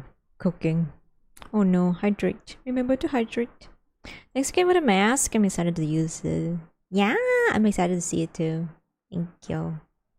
Golden or fancy they can get their claws on. Oftentimes, they will wear these ancient relics of significant importance to a different species as a trinket or trophy. Or, as is more common, they melt them down to make something more distinguished and elegant, like a hulking gold nose ring or a gold-plated ram for the front of their battle wagon. There are even some reports of the Bad Moons melting down said artifacts of other races to use as golden bullets for their guns. Wow! The drawback to their over-the-top way of life is that the average Bad Moon warband can be seen coming from a mile away. A one recorded instance stated Can be seen coming from miles away because of how golden they look like. that the Bad Moon's incoming assault was spotted with the naked eye from low orbit. The Bad Moons don't think this is a problem, however. If the enemy knows where they— Wait, I realized that a lot of them has only one eye. This is also only one eye, and then this one. Wait, just now, yeah, this guy also have one eye only. Is this like wait, they did not lost their eye, right? Is this like what is that called? Like what Vegeta was wearing before? Like what do you call that thing? Like a what is that called? What's that called again? Where you use it to look something very far away. Scout. Ah, yeah, scouter. Is that the function for this? It doesn't seem like they lost an eye, so they wear this thing, and because there's like a lot of them wearing that, so I don't know. Are these like the other war bosses or mega knobs or normal knobs? Remember, they give no damns and just want to flaunt their wealth. Yes. They rip to one out and get a better eye. Distinguished and elegant, maybe. like a hulking gold nose ring or a gold-plated ring. Yeah, they just like decorating them, like showing off how rich they are. For the front of their battle wagon. There are even some reports of the Bad Moons melting down said artifacts of other races to use as golden bullets. That one for their too. guns. The only real drawback to their over-the-top way of— So these are not like normal warriors. These are like a higher rank one. I'm rich, you are not. Getting knobs, yeah. life is that the average Bad Moon warband can be seen coming from a mile away. One recorded instance stated that the Bad Moon's incoming assault was spotted with the naked eye from low orbit. The Bad Moons don't think this is a problem, however. If the enemy knows where they are, they reason that a good fight will be coming sooner rather than later. Their warbands are they like famous for it. their They like to be abundance of discovered. overwhelming firepower, riding into battle with belligerent confidence, and laying down enough Daka to take the legs out from a charging Imperial Knight. They utilize a vast array of custom shootas, crackling energy weapons, tricked out battle wagons, and squadrons of aircrafts that are so loaded up with frankly ridiculous amounts of Daka that it's honestly a miracle they can get airborne at all. Orks— Things is, orcs sometimes call Space Marine Bicky Gits or something similar to that. Bicky Gits? What does that mean? Is it possible that I could Google it?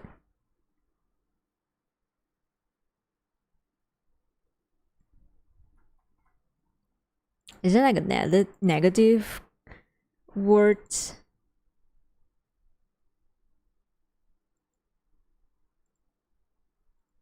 I couldn't Google it. Bicky? Because of the old helmets? Like the ones the ravens use. Wait a second. Bicky's like old helmets.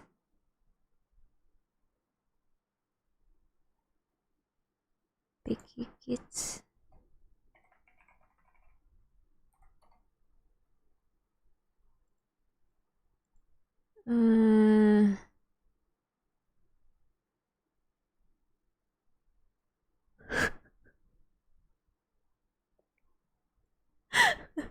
What is this?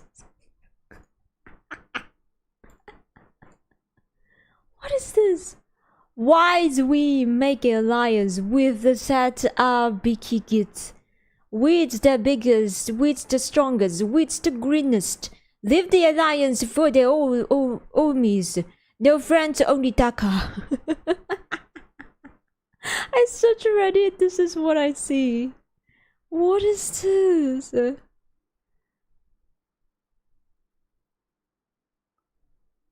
What the heck?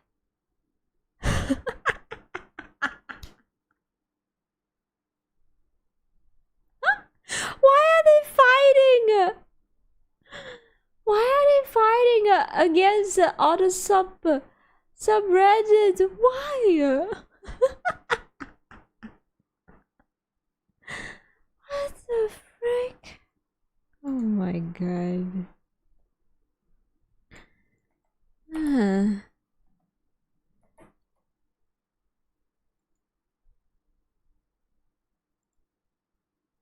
Ox purity. Ox law is a vibe. Yeah. The raven, you mean the wait a second, I don't think I get what you mean. Like this, what is it called again? One of the faction? The Marines faction?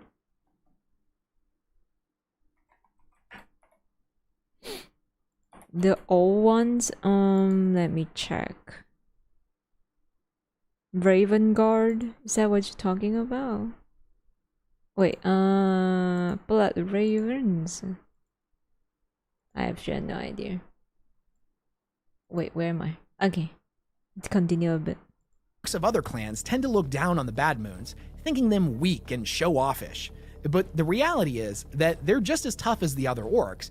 They just like to be blisteringly visible whenever they fight. And if the orcs of the other clans are being honest, they might just be jealous of some of that fancy war gear the Bad Moons has access to. On the opposite end of the spectrum, we have the Snakebites, who prefer to live a much more primitive life and are as far away from the Bad Moons as you can possibly get. As instead of wearing the flashy, obnoxious clothing of the Bad Moons, they prefer to wear gnarled, weather-worn garbs made from Snakebites and the primal one. Snakebites are as traditional as orcs come, favoring primitive war gear in comparison to the Bad Moons' flashy Daka. They show nothing but hate. Daga? What is Daga? They mentioned about it for a few times. What is Daga? Thing they see as needlessly newfangled or fiddly, which, if we're being honest, encompasses the vast majority of things within the galaxy. They are seen as grumpy, stodgy, and uncompromising in their views, and look down on other orcs who utilize tech they don't understand. They're basically the orc boomers. Bullets of firepower, you could say. Hello, Dren. Taka, taka, taka. That's what taka means. Thank you. Taka. And prefer to live by what they refer to as the old ways. Now, that's not to say that they don't utilize anything that could be called technology. Guns. As they have their share of mech boys and pain boys as well, just like every other clan. These individuals are just vastly outnumbered by runt herds and weird boys. Sounds when you fire a gun. Yeah, I was thinking if that's the reason why they call it Daka. I was like suckle D. It's the pew pew, yeah. Like first like say pew pew, and then they say taka taka. They employ their orky know-whats only Weird grudgingly boys. and don't consider a machine or weapon proper until they've built up a good helping of rust or oil. The snakebites prefer a much more direct solution whenever one is available. Why waste time dyeing their beast hide in funny colors when they could leave them leathery and cure them with squig urine? Why would an orc waste time building a hut when they could just Urine? Is that actually the words? Is that what he's actually saying? cure them with squig urine? Squig. Okay, I think the caption is tripping. Why would an orc waste time building a hut when they could just weather the world's storms like a proper orc? Why mess around with high-tech chain-bladed choppas when they're just gonna end up getting clogged up with Humy bits anyways? Especially when a solid metal club will bash in skulls all day every day and never run out of fuel. The other orcs view the snakebites as crude savages, and although they openly mock their way of life, none of them would deny that living in such a manner makes the snakebites as hard as they come. To prove just how tough they are, the snakebites have a ritual. So to be clear, they will likely use squigs more with squigs riders than normal orcs or klings likely. This is that the animal? Is that like a creature? Oh, it is a creature. Oh, like this. No, fuck off. I was too broke. This thing. Ah. Yeah, they're right. Ah. Okay, kinda cute. Kinda cute. Those big squigs are called squiggoths. Do they look different? See. Whoa. Oh, this is what it shows in this one. Whoa. Ah. Oh, there are a lot of varieties. Ah, okay. Yeah, they look pretty cute. They look pretty cute, don't you think so? Look pretty cute. Oh, they decorated. Oh, wait, that's so cute when they're together. That's so cute. Bomb squigs. The explosive tied to bomb squigs commonly include scavenged munitions, rockets, and landmines. Oh, so these are like suicide ones, as well as more exotic weaponry. Squigs share many of the psychological genetic traits of the wider orc race: violence and aggression combined with the bonds. Oh, okay. There is even a great white squig. Oh. Are these also squig? That is like a lot of photos. A lot of sketches and pictures. These are all squigs. Oh, look at this scared little guy. Oh, it's just scared. Oh, it's like thinks the war. It's happening around it, and it's being forced to be there, and it doesn't want to. It just want to live a good life. Ah, it looks so cool. Okay, it is cool. It is indeed very cool. Okay, that is cute. Okay, continue. Wherein each one of them will have to endure being bitten by a plethora of deadly venomous snakes that the clan has collected from across the stars. This has led to many worlds that get invaded by the snake bites to have the unfortunate side effect of having said snakes released onto their planet. Even if the orcs are ultimately pushed back, this once peaceful world is now full of horrifically poisonous snakes. So I mean, like, it's not even really worth defending anymore at that point. Although the other orcs look at the snake bites as being pretty strange, there's actually another orc clan that is hands down seen as utterly alien to the other orcs. And that's the Blood Axes, the current title holder of strangest and most bizarre of all the orc Blood clans. Axe. A title that is well deserved, as they do things the other orcs believe are unthinkable. How's it all going? Very interesting. I love it. It's very funny too. I have my own warband of orcs called the Spearheads in Dawn of War Definitive Edition, so they use spears. Grievous sins that spit in the face They of were orc using tradition spears? and trample uncaringly on their admittedly Sneaky. limited philosophical beliefs. They have shown a fascination with the tactics and strategies employed by other races, and have gone so far as to formulate battle plans and wear crude camouflage of their own. Needless to say, their infatuation with all things tactical has earned the Blood Axes the moniker of a bunch of cunning gits by Kinda the other orc cool. clans. And although they do seem to be tactical masterminds amongst other orcs, from our perspective at the end of the day, they're still orcs, so their tactics are often very direct and extremely violent, often centered around strategies that will see them get stuck in a fight in the fastest and most enjoyable An way. orky? In battle. The Blood Axes Yeah, they do look more lesser orky than the other orcs. They are very tactical.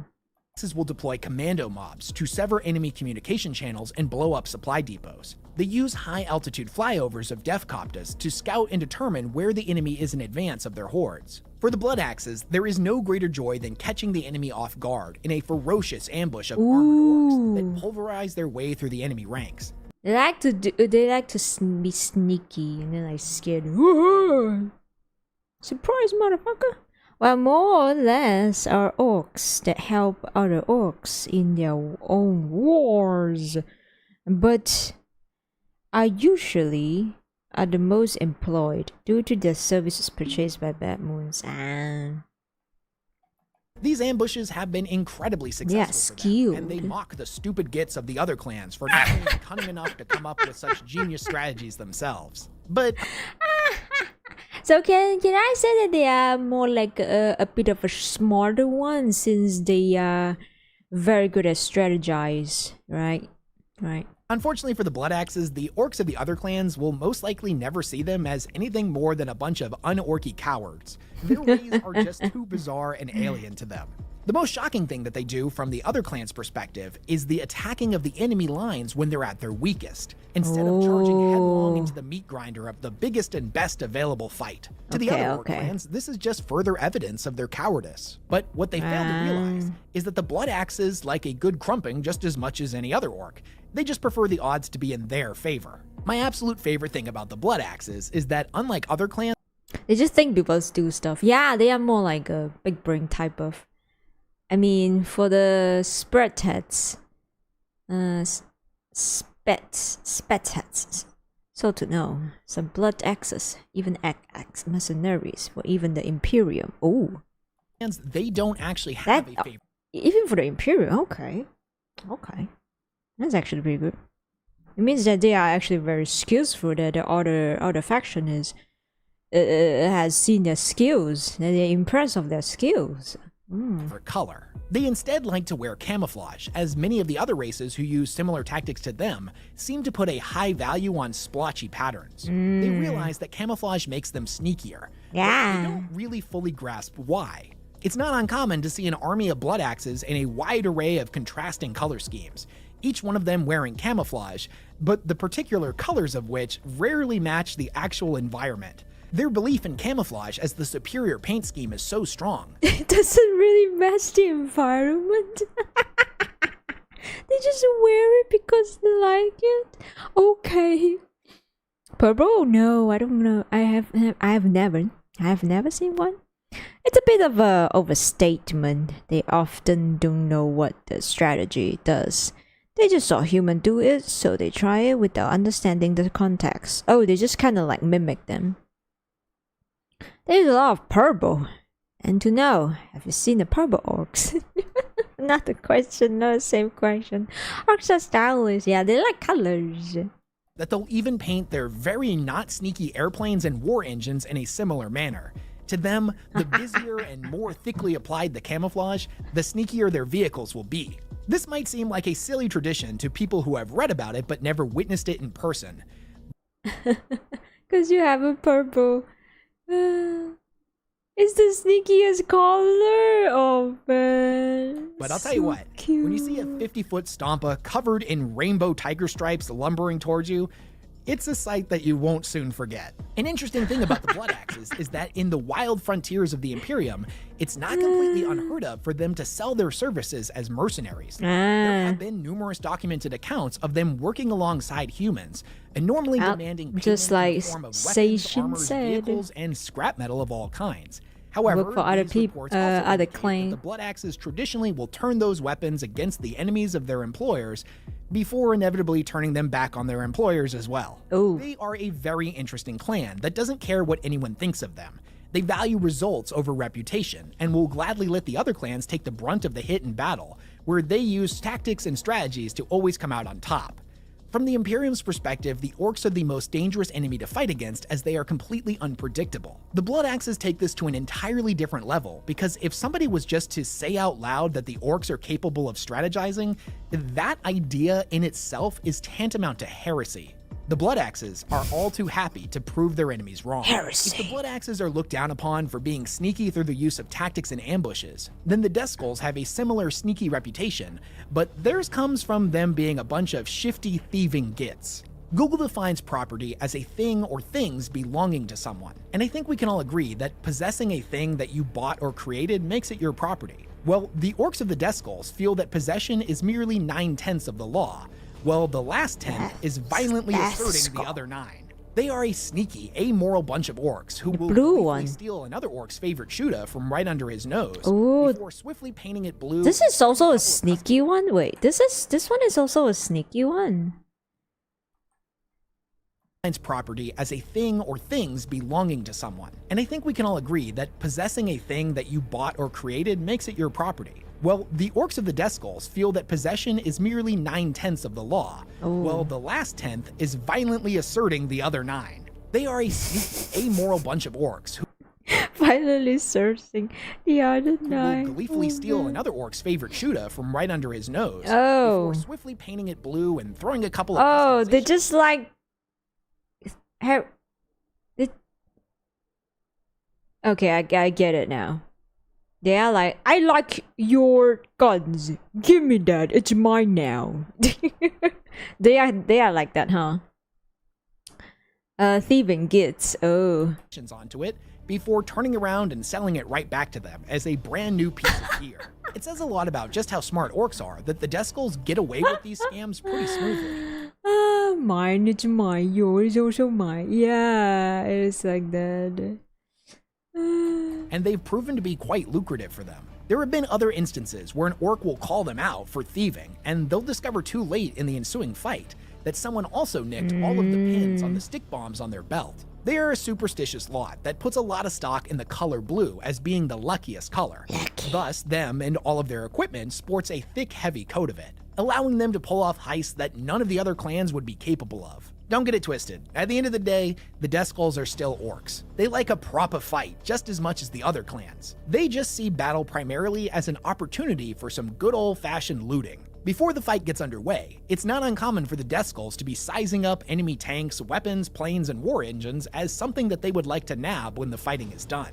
Or to be honest, in a lot of instances, a horde of Death Skulls will whip out wrenches in the middle of a fight and start prying bars mid-battle, ripping enemy tanks or fortifications apart for useful scrap. This is especially distressing to whatever enemy crew or garrison troops may still happen to be inside that fortification or vehicle at the time. So their enemies don't like them, and the other orcs hate them. But that doesn't mean the Death Skulls don't have some pretty important friends, as the Mech Boys absolutely love these guys, as they provide a constant stream of loot and components for their crazy inventions. When the fighting is done, the Death Skulls will often latch long, rusty chains to any burned out wrecks and drag them to the nearest mech workshop. The mechs in turn will provide them with better custom gear, new vehicles, and upgrade all of their existing Daka with wildly inventive new customized bits. Because of their thieving ways and alliance with the Mech Boys, the Death Skulls are famous for having the most weird orc technology within their warbands. Whether those take the form of bubble chuckas, teleporter technology, customized energy fields, or just about any other crazy invention the Mech Boys can come up with.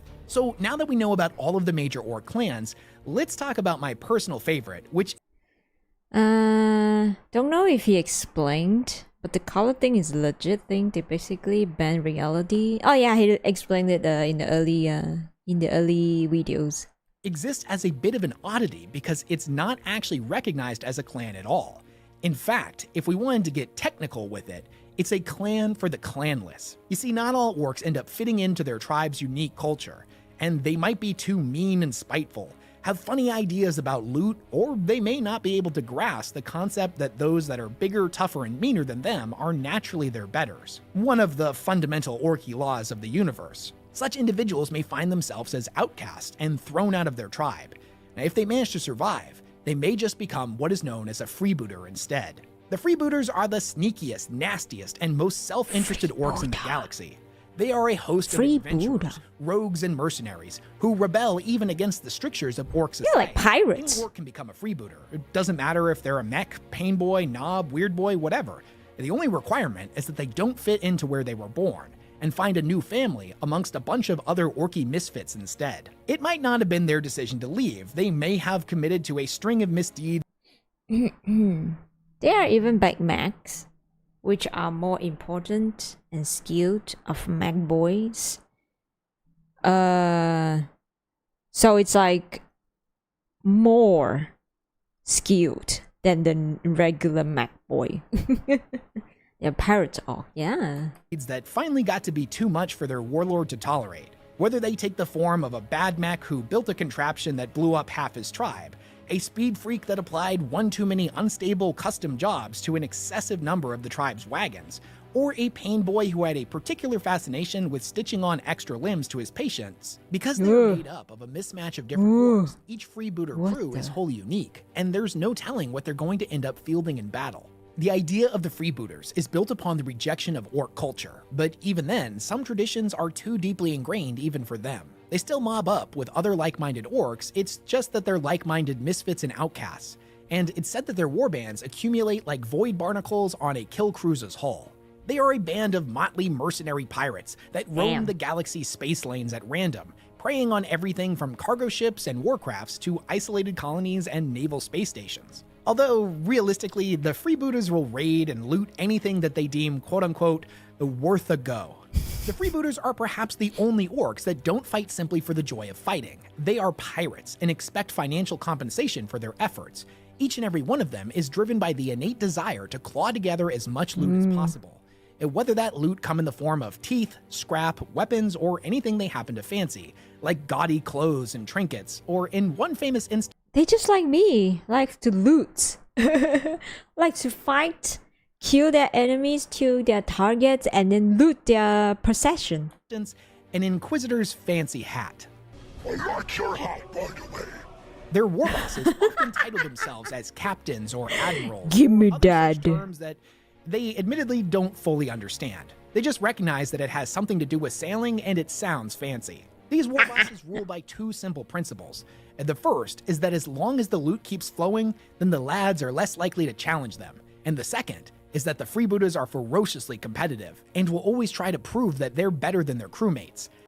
Rine is like an orc. You heard it here first. I just like to collect and loot stuff. What can I do? It's in the, you know, it's my nature. It's in my gene. A cunning captain will keep the boys busy trying to one-up each other. That way they don't get any funny ideas in their head that challenging the captain is actually a good idea. From the outside perspective, members of the Imperium and other xenospecies that frequently come into contact with the orcs don't see any of this freebooter culture. They just see a bunch of frenzied orc raiders that have taken a fancy to motley pirate garb and have come to loot, plunder, and murder everything in their path. But from the audience's perspective, they're a bunch of orc pirates. What's not to love? All of the orc clans are wildly unique. Who doesn't like pirates, right? Warhammer's lore. Which one was your favorite and why? What's your favorite thing about the orcs? Are they actually the best faction in all of 40k, or do you think their popularity is simply a result Yeah, of I kind of like them. memes? They are Let me know funny. all of your thoughts down in the comment section because I genuinely love hearing what you all think. Also, let me know what other topics you'd love to hear me cover. And if you made it all the way to the end of the video and you're not subscribed yet, come on. What are you doing? I have Join the Westhammer Freebooter crew. I got a whole ton of super unique videos in the works and I'd hate for you to miss out on them. Also, roll the charge the like button while you're at it. Okay, so that's the first video. I need to go to toilet, so if you guys want to check it out yourself, this is the video we watched.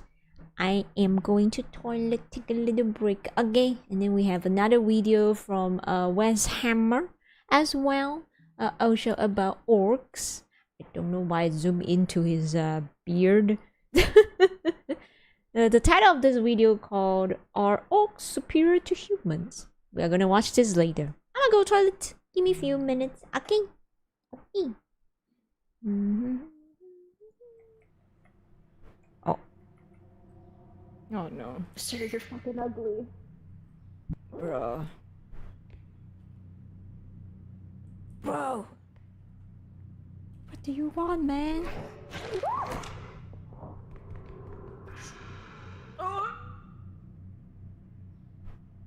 Okay, luckily I didn't say that he's ugly.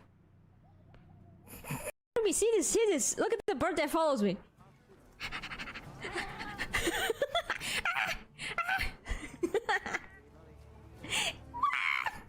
So cute! Oh, it's drifting! Wow!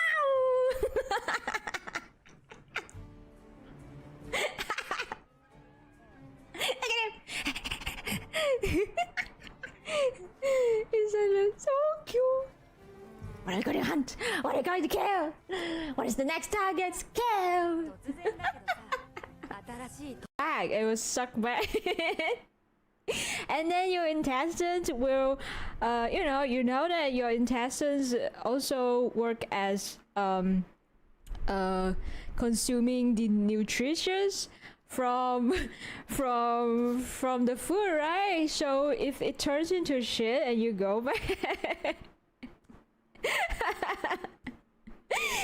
and if you don't shit it out, it goes back, and your intestines are trying to suck more of the shit from the shit.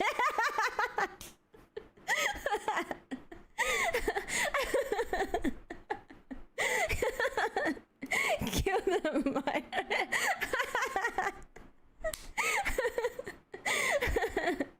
Gotta get all those juicy nutrition. Yeah, it will really suck the nutrition from the shit. Wait,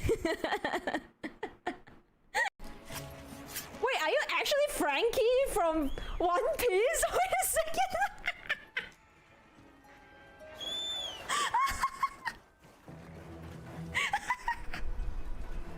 Wait, it's One Piece Frankie! Super!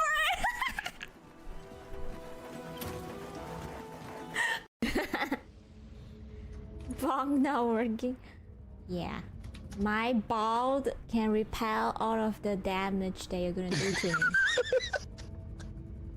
me. I respect your bald. Rine.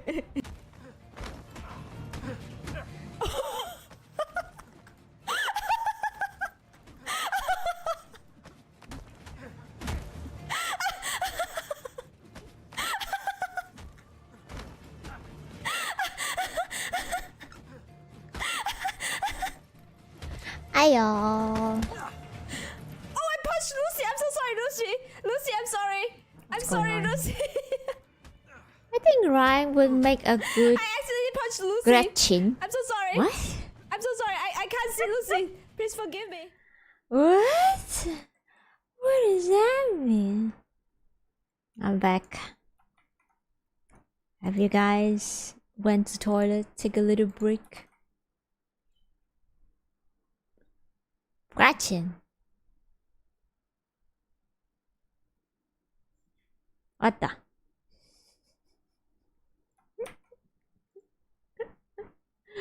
What the? Gretchen. This. Gretchen, also called grots, are basically a smaller subspecies of orcs who are more cowardly than normal orcs and are usually used as a living shield. No. No. Throwing? Oh man, Maya not done. She also throw my training too. No, Peace Master. Who the heck is Peace Master? Stop. I'll come back. Wait a second. Living shields to clear minefields are stabbed on to get through difficult terrain, and sometimes even as emergency ration. Ew! What the hell? Why would you say that I will make a good Gretchen? Yes, how do me? It's an important job. You gotta use me as a shield and throw me to clear minefield and then eat me? Oh my god! You snack snipes. No, I am not. What was that clip about? Well, which one? Which one? You gotta be specific. I see Goblin Slayer has some similarities. No. Rice ball. She has no meat. Yeah, I'm not tasty. Gretchen are quite low in the strict heresy?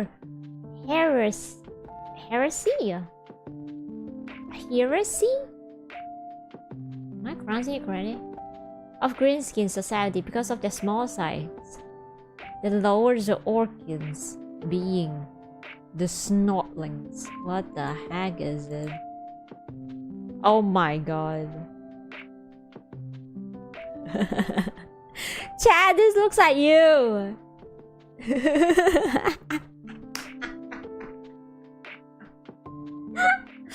This looks like you. Talking about poop? I actually don't remember. I didn't know. I don't know what OBS is playing. What clips is playing. I don't know. Talking about poop. Oh, I know what you're talking about now.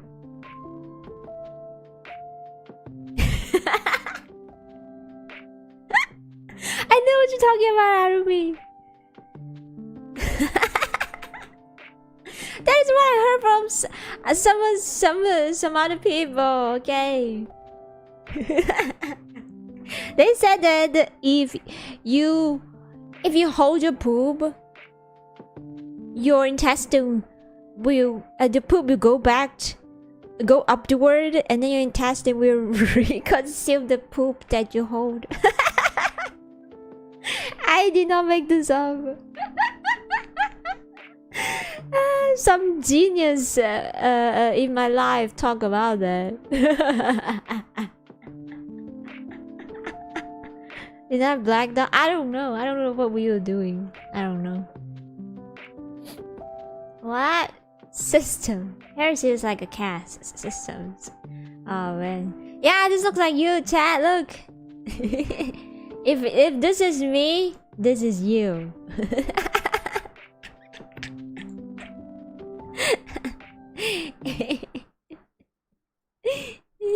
Orcs are better than humans in every conceivable way.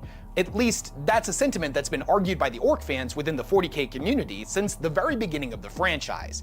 And on one hand, I get it. The orcs are clearly having way more fun than everybody else in the grim darkness of the 40k. As it's a galaxy that's plagued by constant violence, and getting into a good scrap is what every orc— You guys are snortling. Look at you. So shod and angry. That's you. Orc lives for. The orc fans themselves seem pretty confident in this assertion, that their particular favorite faction is better than all the rest. And as ridiculous as it sounds to everybody else, because we all know that the orcs are a bunch of rampaging hooligans that don't care about nothing but fighting, I have to admit that the orc players are pretty convincing. I don't know about you, but I've personally never met an orc player that I didn't immediately like. They just seem like much more well-rounded people, you know? At the very least, they have a better sense of humor and seem to does be able this to take mean? a joke. But is all this just memes, or is there any truth to this idea? Favorite design's about to get an upgrade. Yeah. Are orcs actually better than humans? What are the fundamental differences between both factions? How are their societies structured? And is the orcs' hierarchical system of quote-unquote the biggest Is this video is like after the ones that we just watched? I have no idea. It's also said 2 years ago. There's no specific date of when he uploaded this. orc is the boss actually superior He's gonna to watch. the intricate systems of authority found within the Imperium? What if we compare the average human to the average orc boy? Which one of them ultimately has a better life? Well, today we're going to be getting to the bottom of that and a whole lot more. So come with me as we dive headfirst into the Grimdark and find out once and for all if orcs really are best. But before we get into all that, I wanted to take a minute to tell you about Factor. Oh, tasty food. Wait. Prepare a Wait, delicious it's about and nutritious food. meal and hit some of our goals. Ends up getting like super fit and jacked, and I know Actually, that time is coming for nice me. food. And Factor I wish that my country have things like this. It's just like buy food and then microwave. Like, and then look, it actually looks tasty. has helped me not be delicious. Click the link below and use code Ooh. 25 No, 40k go away. community for big thanks to Factor for sponsoring this video. If you've been part of the Warhammer 40k community for any length of time, then you've definitely heard a top-tier orc enjoyer bragging about how orcs are objectively better than just about every other species in the galaxy. Most importantly, Factor is a decent thing, but it's not always as advertised. Oh, really? Oh, man. humanity. However, this idea is something that doesn't tend to go over too well with us smooth-brained Imperium and or Chaos simps, and we need a little bit more convincing. I'll fully admit I was one of them and had to do a pretty good chunk of research into this particular subject myself. But both humans and orcs on the surface seem to have different strengths and weaknesses. But are the weaknesses of the orcs actually weak? Oh, thank you for the subscribe, Jordan. Thank you. Nice model. It looks adorable. Thank you, Jordan. Thank you. Thank you. Thank you. Welcome to. Thank you for the subscribe. Weaknesses? Or has there just been a whole bunch of Imperial propaganda that has distorted how we view the green skin menace? Well, in this video, we're going to be getting to the bottom of that, and to start the comparisons off, we should go with the obvious things first, such as physicality.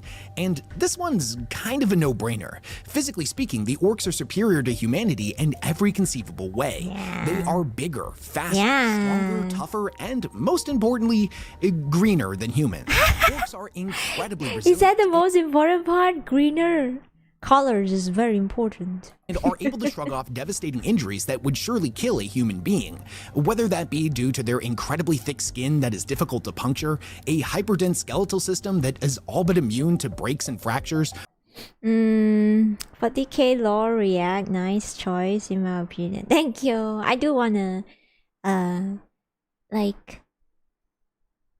do you say it? Learn about Warhammer. This is a very cool franchise.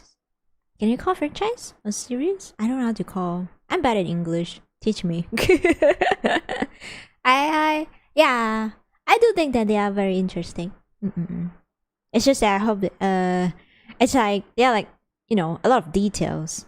It's just like it's very hard for me to like consume all of them at once. I try my best to like remember them. Yeah.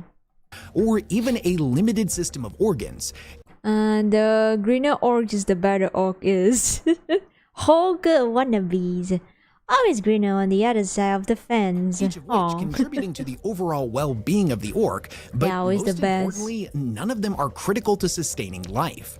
If a human being gets stabbed in the gut and one of our organs ruptures, if we do not receive immediate medical attention, it will probably be the end of our story. Yeah. Not so with the orcs. Even if an orc suffers something as egregious as decapitation, it's been proven that a pain boy can reattach the head to either the body of the original orc or a donor with seemingly few complications. Wait, what? Or a donor? Wait, so it's like even with a different body?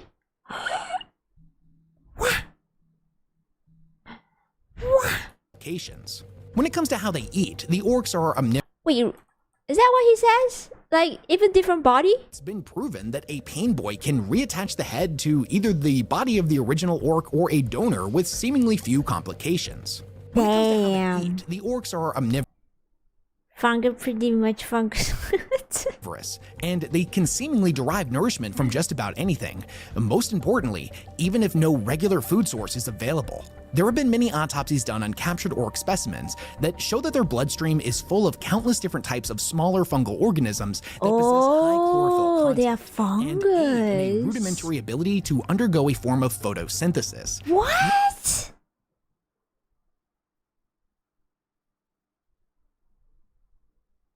Oh, wait, so they are they are mushroom.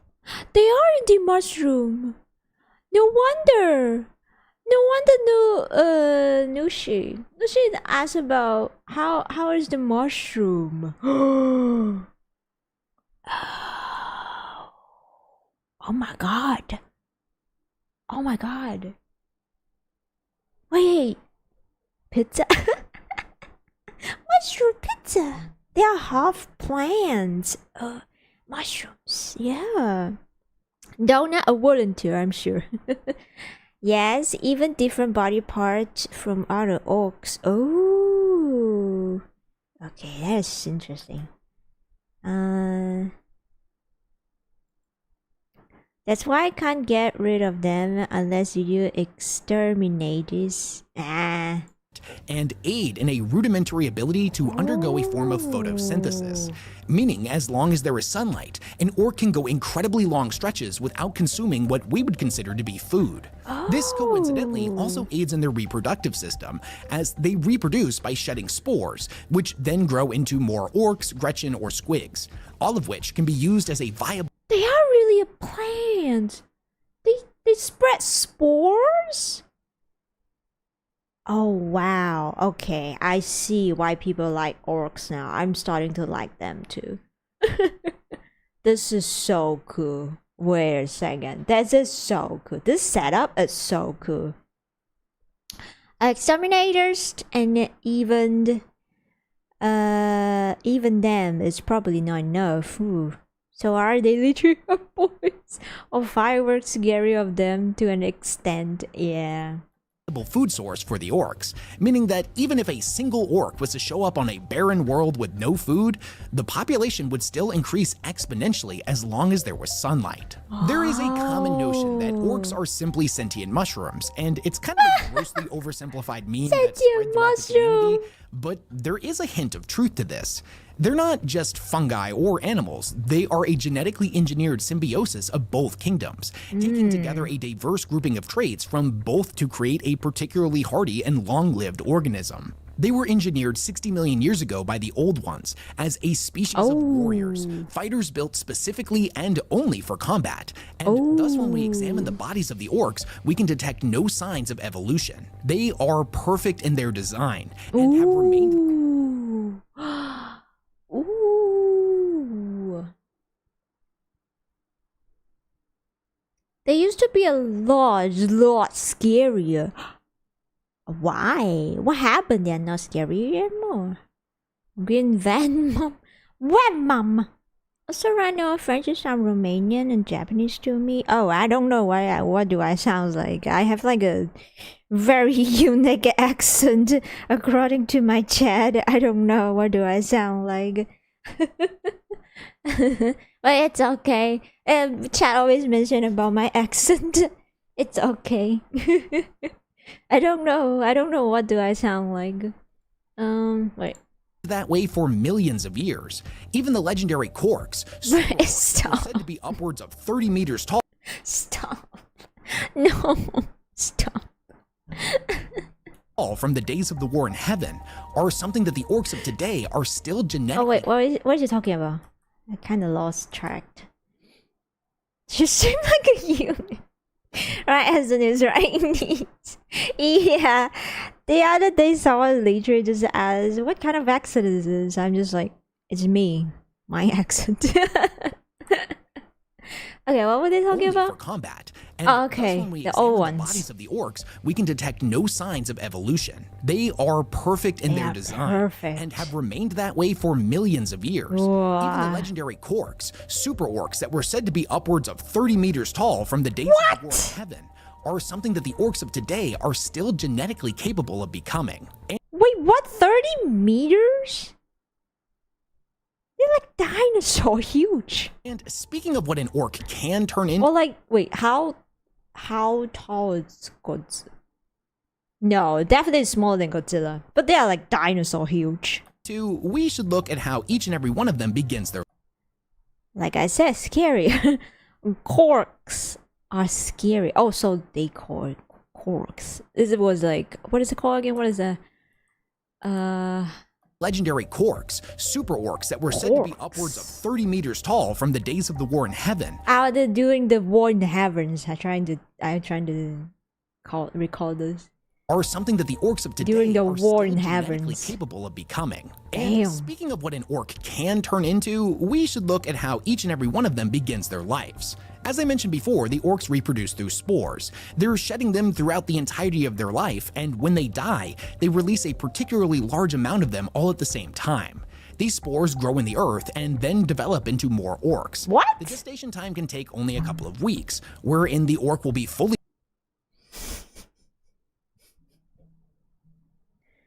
Wait, what?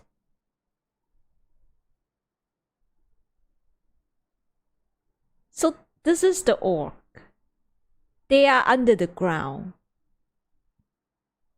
Nutrient directly absorbed. Surface fungus.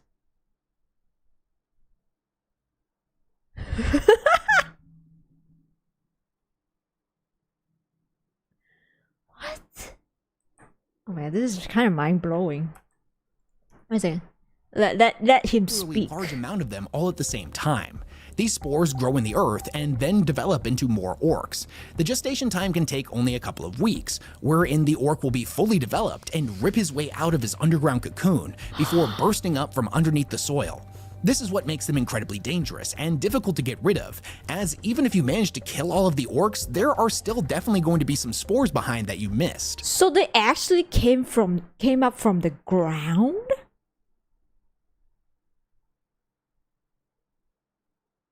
So they're like forming under the ground.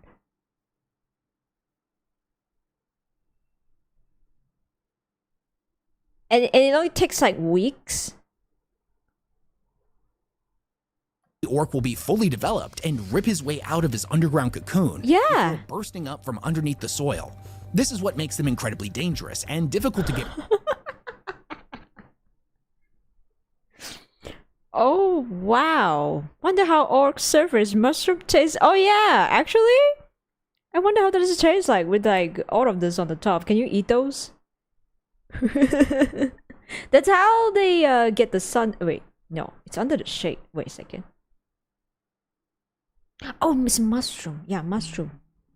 Mushroom is different. Yeah, fungus. Yeah, fungus usually grow like under the shade. Yeah, that's true. That's true. Yeah.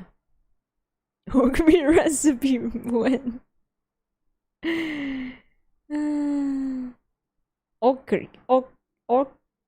Orcoid cocoon. Contaminate. Not gonna lie, I was expecting something more disturbing, but how they reproduce, and they just like actually like plants. Oh my god! I feel like I need an adult. This is so mind-blowing to me. I have never imagined a species just grow like this. I couldn't. I didn't. Who is the genius who designed all of this? Like the orc in 40k. Who is the genius? Is there like a book about this thing?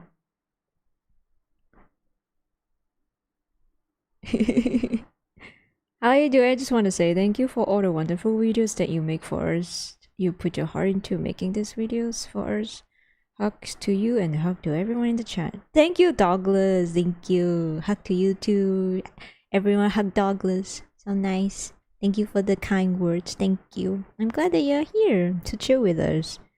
The Kroots, technically. What did I think about it? They could have tried to farm orcs for food. Yeah! Actually. You can just farm them. You just eat them. I believe this tastes good, maybe.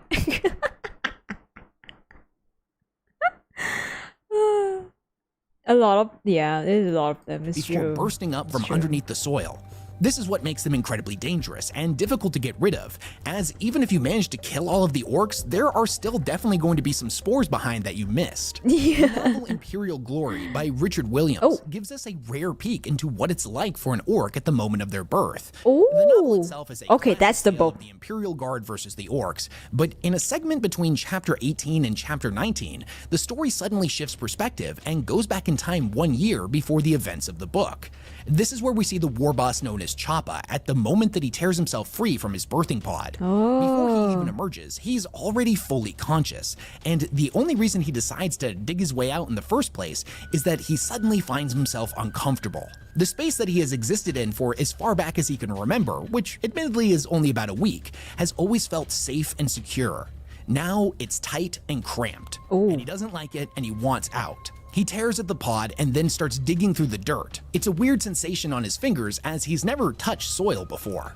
Even when he starts to emerge from the ground, the feeling of wind against his skin is kind of unnatural and unnerving. Even more unnerving is the fact that he's never actually seen anything with his own eyes before, and opening them for the first time is an alien experience. The very first thing that he sees is another orc, and he recognizes immediately that this thing is stronger than him because it's physically larger. Already, he's inclined towards violence, and he realizes he needs to find something to make him stronger, which he does in the form of a large stick. He then proceeds to sneak up on the other orc and beat him to death. In the pursuing fight, he manages to strike the orc in the face with his club and sees a weird red liquid come out. But when the other orc hits him back, the same red liquid doesn't appear. He understands that this is a telltale sign that he's winning. After he defeats his opponent, he picks up his enemy's axe. He bites on it and tries to bend it, but no matter how hard he does, it doesn't flex. He realizes that this thing is stronger than his club, and thus by wielding it, he is now stronger than before. After this, he notices he's being watched by a Gretchen. Whoa. Okay. Okay. Came out for the cocoon and decided to be violent, huh? Okay. Everybody's have foods that are toxic when raw, so why not? Apparently, orc meat is technically eatable, and ugly is that person would mix it with orcs meat. Meat factory when orcs meat factory when already exists. Oh my god, that sounds scary, creepy, horrible. What cute babies! Oh, agriculture war. Thank you. Yeah, what a cute babies, right? He doesn't know what a Gretchen is, but he sees that it's smaller. Oh, that's than not him. me, Thus, guys. he knows that he's stronger and gives chase. The Gretchen ends up leading him to a pack of squigs, and since they're territorial, they attack him on sight. He manages to crush one of them, and the other ones scamper off. There's this weird pain in his stomach. Not the same pain from before where he got punched by the other orc, but it's something different, and he instinctively understands that by eating this squig, it will be relieved. After he eats, he goes back to sleep in his hole, and over the next several days, the Gretchen keeps coming back. Eventually, he follows the grot to a camp of orcs, and although the Gretchen seems to be indicating that he wants him to go join the other boys, he's reluctant. There are more of them than him, and he understands that together they're stronger. Even still, he can't shake this deep sense of belonging, and he wants to be part of them. He goes back to his birthing grounds and sees another orc emerging from his cocoon. It's howling in pain as its leg has twisted at an unnatural angle. He sees the new spawn as weak and goes to kill it, but suddenly the Gretchen flies out of nowhere, clawing at him, saying that boys don't kill other boys. He seems confused, so thinking quickly, the Gretchen points at the new spawn and calls it a boy, and then points back at him and calls him the boss. He then points at the broken leg and tells him to dock it. Choppa doesn't really understand what he means, but he grabs the leg and wrenches it back together. Choppa would eventually put it back like a Lego. Boop. Like a Lego pieces. Boop. Does arby taste like cowbee or perhaps like a mushroom? An orc barbecue would be great. Yeah, like a mixture, right? Half. They have bloods too, so Very interesting. I mean, scientists, they actually try to use mushroom to make it, to like, wait. I may be wrong here. They do be growing meat, right? But they are using mushroom. Am I right? I don't know. I may be wrong. I think I'm wrong. They're trying to use mushroom to make them into like meat, to replace the actual meat. I don't know. I think it's joined with the other boys, and over the next few weeks he would learn his role within this society, even becoming their de facto war boss within only a year. So what can we take away from this whole passage? The moment this orc is born, he already has a rudimentary understanding of all of the things around him. He demonstrates propensity in a fight, making his first kill within 20 minutes of being born. He then learns what food is and how to hunt, and is successful in his very first attempt. He is like a sponge, absorbing new stimuli, environmental factors, and situations, and intuitively understanding what they are and how to respond to them. He then integrates into orc society and very quickly rises through the ranks to become a powerful leader figure in only a year. Now, compare all that to a human baby. I don't know about you, and I'll freely admit I can't really remember what it was like being one, but if the accounts of my parents are to be believed, I hadn't accomplished shit. We are remarkably useless for a I cannot with it. And putting them side by side. Human baby, orc baby. Oh my god. They stand out chance and awe. We stand out chance at all. Bro. That orc just came out of his cocoon and then started to kill the other one. Bruh. Our baby would just like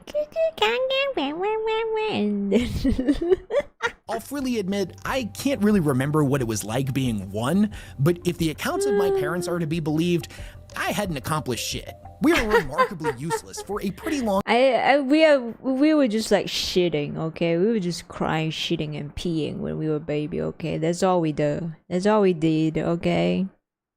Grow up so fast, yeah. period of time and are completely I don't mind to bin, but it would take the explanation. I'm not gonna spam the chat and the whole explanation. reliant on others to ensure our own survival.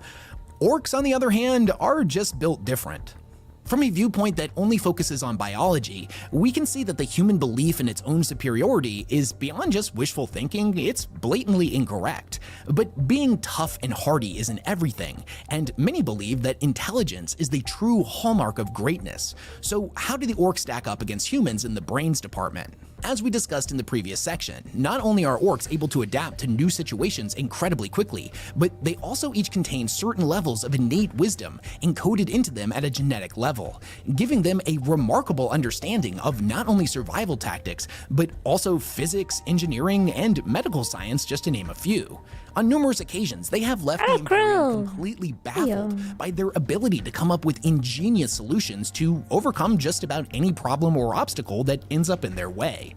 Whether that be by creating a system of underground drills to leach resources from their enemy, create vast arrays of void ships capable of sailing across the stars, or even producing reality-defying devices that can break the known laws of the universe. In fact, I would go so far as pointing out that when it comes to feats of engineering, humanity has yet to produce something that the orcs have not been capable of replicating. Whether it's titans, void ships, all manner of weapons, vehicles, or even warp drives, the orc version of these things might not look as pretty or be as intricately designed, but they not only work, but are made cheaper and faster. And whether it be based on the orcs' inherent knowledge or a combination of that, I just like that logic. Put everything together and it works. Know how their machines work. Conversely, technology over in the Imperium is routinely based on blueprints from the time of the Dark Age of technology, and humanity only has a base-level understanding of how they work in the first place, which has led over time to a cult of superstition developing around keeping them functioning through ritualistic prayer and sacrifice. If you know any one thing about how orcs structure their society, then you'll know that, quote, the biggest orc is the boss. This is a fundamentally true statement, but the statement itself has much deeper meaning than what what we get on the surface level.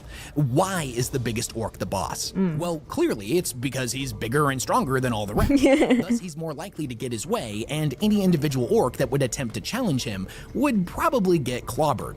But as I established before, the orcs are not stupid. Even if said orc is bigger and tougher than all the rest, the orcs are stronger together. And if at any moment they didn't feel like following the boss's orders, they could simply overpower them and elect a new boss. This isn't to say that that doesn't happen, as bloody disputes over who really is the biggest and toughest are a time-honored tradition amongst the orcs. But if this is the case, and an entire group of orcs, or one particularly cunning boy that comes up with a really clever plan, could take the position of boss for themselves, why do they choose to follow any given individual? Well, let's examine that. The biggest orc is the boss. Orcs get bigger the more fights they get in. The orcs collectively understand this, so when they see an orc that is bigger than them, they're not following him out of fear, a sense of duty, or, if I'm being honest, not even really out of a sense of respect either. It's because a large orc demonstrates a rare quality that is particularly attractive to the boys. This is an orc that can provide for them their entire purpose. The boys. The Vanguard in Rival looks cool. I won't elaborate on why I believe this, but I'm sure I know why. Oh, I've seen the trailer. Bro, they make the animation go crazy. Each season, the animation go even more crazier. God damn. Orcs smarter than some humans. I believe. Purpose for existing. A good scrap. And not just one. If he managed to live long enough to get stuck in enough times to become war boss, then this orc has collectively seen more action than all of the other boys put together. In following such an individual, the orc in question is promised a number of fights exponentially higher than if he was to set out on his own. Thus, submitting to the will of the war boss is in his own selfish best interest.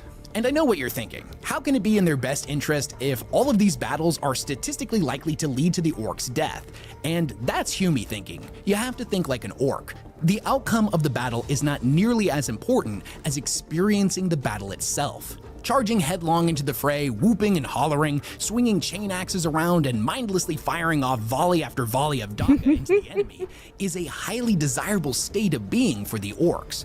It's more than it's a biological need for them. And the orc boss himself is in a precarious situation. He isn't like a human leader that has badges, fancy medals, or some unearned sense of authority granted to him by some other dude with even more fancy medals. He can't just command his troops to do things they don't want to do. With humanity, being a soldier means doing exactly as you're told at all times, even if that means putting yourself into highly undesirable situations that will most likely get you killed. A state of being that every biological instinct is telling you to flee from. But you and your comrades do it anyways, held together by a sense of duty, or oftentimes by an even stronger fear of the commissar behind you rather than the enemy in front of you. Thus, the soldier is a slave to the whirlwind of thoughts and emotions.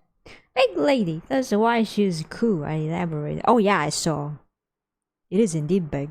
Is she actually that big in comic, or this is the game design? These orcs are badass. Actually badass. I like that they are half mushroom. In his own mind. Statistically speaking, the human soldier is likely to follow a course of undesirable actions that will ultimately lead to their death, rather than disobey orders from an authority figure. The orc boss, on the other hand, with no badge of office to derive some mystical sense of authority from, in turn generates his authority by providing for his people exactly what they want, or risk taking a chain axe to the teeth. Even outside of battle, every single orc knows their place within society. They know what clan they belong to, they know what they're good at, what specialties they have, and what role they fill within their tribe's culture. No matter what they are or how old they get, they always have a purpose. There's also always room for upward mobility. If you're a particularly talented mech boy and you earn the respects of the orcs that enlist your services, you can build a bigger and better shop. Same goes for a pain boy in his clinic, or any given boss under the war boss that wants to build a bigger and tougher mob. Hell, every single orc has equal opportunity to become a boss or the war boss. They just have to decide that that's what they want to do and take their shot. However, over in the Imperium, that's not normally the case for the vast majority of humanity. And it gets a little skewed, since most of the stories that we read from the 40k novels traditionally follow somebody who is an esteemed member of one of the armed forces that make up the Imperium. The reality is that ending up in such a position is incredibly rare, and it's normally the people who have gone through the prestigious military academies like the Schola Progenium. For 99.99999% of humanity, they are simply cogs in the imperial war machine. They are the workers that grind and toil away the day within the bowels of a hive city, just to wake up and repeat the process again until they die. There are certainly more desirable places one could be born into, like that of a pleasure world or an agri-world, but these planets are far less numerous than the hive worlds and have ludicrously lower populations.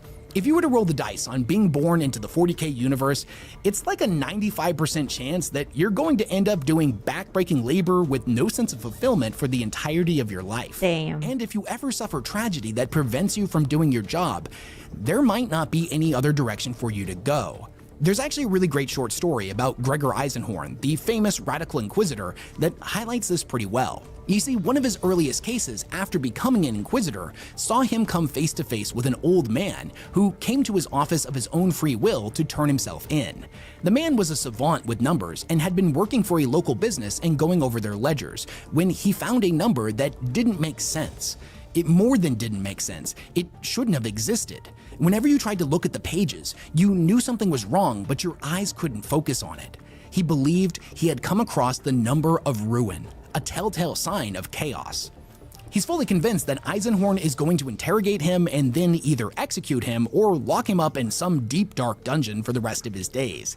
But even still, he was a loyal son of the Emperor, and the idea of trying to cover it up to ensure his own safety was simply not on the table. Eisenhorn decides to investigate the matter much further, and by the end of the story, he has cleared the old man of any wrongdoing, having tracked the corruption back to the company he worked for. All of its higher-ups are tried and the company is destroyed. Afterwards, the old man asks Eisenhorn what is going to happen to him. He was too old to learn a new skill, and nobody else in the city that he lived in had any need for somebody with his particular talents. He had enough rent money to get him through the next week, but after that, he didn't know what he was going to do. Eisenhorn basically tells him that the Emperor protects and all that jazz. Why does it look like... what is that actor's name again? The previous Superman? What is his name again? What is that actor's name again? I suddenly couldn't... Henry Cavill! Yeah! Okay. It looks like Henry Cavill! Why? I know that he's a big fan of Warhammer, but did they actually draw his face there? I've never heard of Angela, but the design does seem close enough to the comic form. I never heard of her too. Interesting. Superman, The Witcher, yeah, The Witcher too. He is also a big fan of Warhammer. He's very nerdy. But he was on his own. Spoilers, but after the next couple of months, that old man was dead. Oh. He was a toothless cog. There was no purpose for him to exist anymore within the Imperium, and thus he was allowed to perish. Wow. I should point out that this is an event that would end up haunting Eisenhorn, and many years later... Wow. You are useless now. You have no use for the Emperor. Die. would play a pivotal role in his journey of self-discovery, where he re-examined all of the people that he had let down across his career. But that's a story for another video. Even in the worst case scenario where an orc boy suffers some kind of crippling injury where he's not able to fight anymore, he can simply go to a pain boy and they'll slap on another limb or two, or 3 or 4, whatever the pain boy wants to do. And if they're not fitting in with their tribe for whatever reason, they can just go and join another one. It's kind of weird to think about just how the orcs are often portrayed as being aggressive and dumb and brutal with each other, but they actually have a stronger sense of community than most humans do. To close this video out, I want to talk about orc and human society and the overall happiness and fulfillment levels of every single individual in each of them. To do this, we're going to take a look at a real-world psychological theory known as Maslow's hierarchy of needs. If you're unfamiliar with it, the basic concept is that Maslow believed human needs could be arranged in a 5-tiered hierarchical system, wherein the needs at the bottom of the pyramid needed to be fulfilled before moving up to the higher ones. but each of them played an integral part into the overall happiness, well-being, and most importantly, purpose in life for any given individual. The 5 tiers of the pyramid can be broken up into 2 sections, the bottom 2 being deficiency needs, whereas the top 3 are growth needs. The bottom 2 layers are concerned with basic survival, and there's no budging on any of these. We won't survive long without air, food, water, rest, and shelter. Once those things are taken care of, the individual needs things that are going to guarantee that they continue to survive, like having a good state of health, being properly employed, and having some form of protection.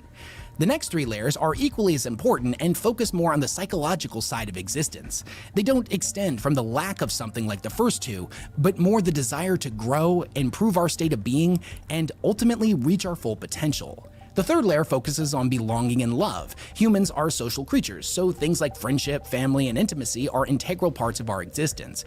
After that, we have the self-esteem layer, which is focused on our own personal self-confidence, achievements we can be proud of, and seeing ourselves as unique individuals with something important to offer others.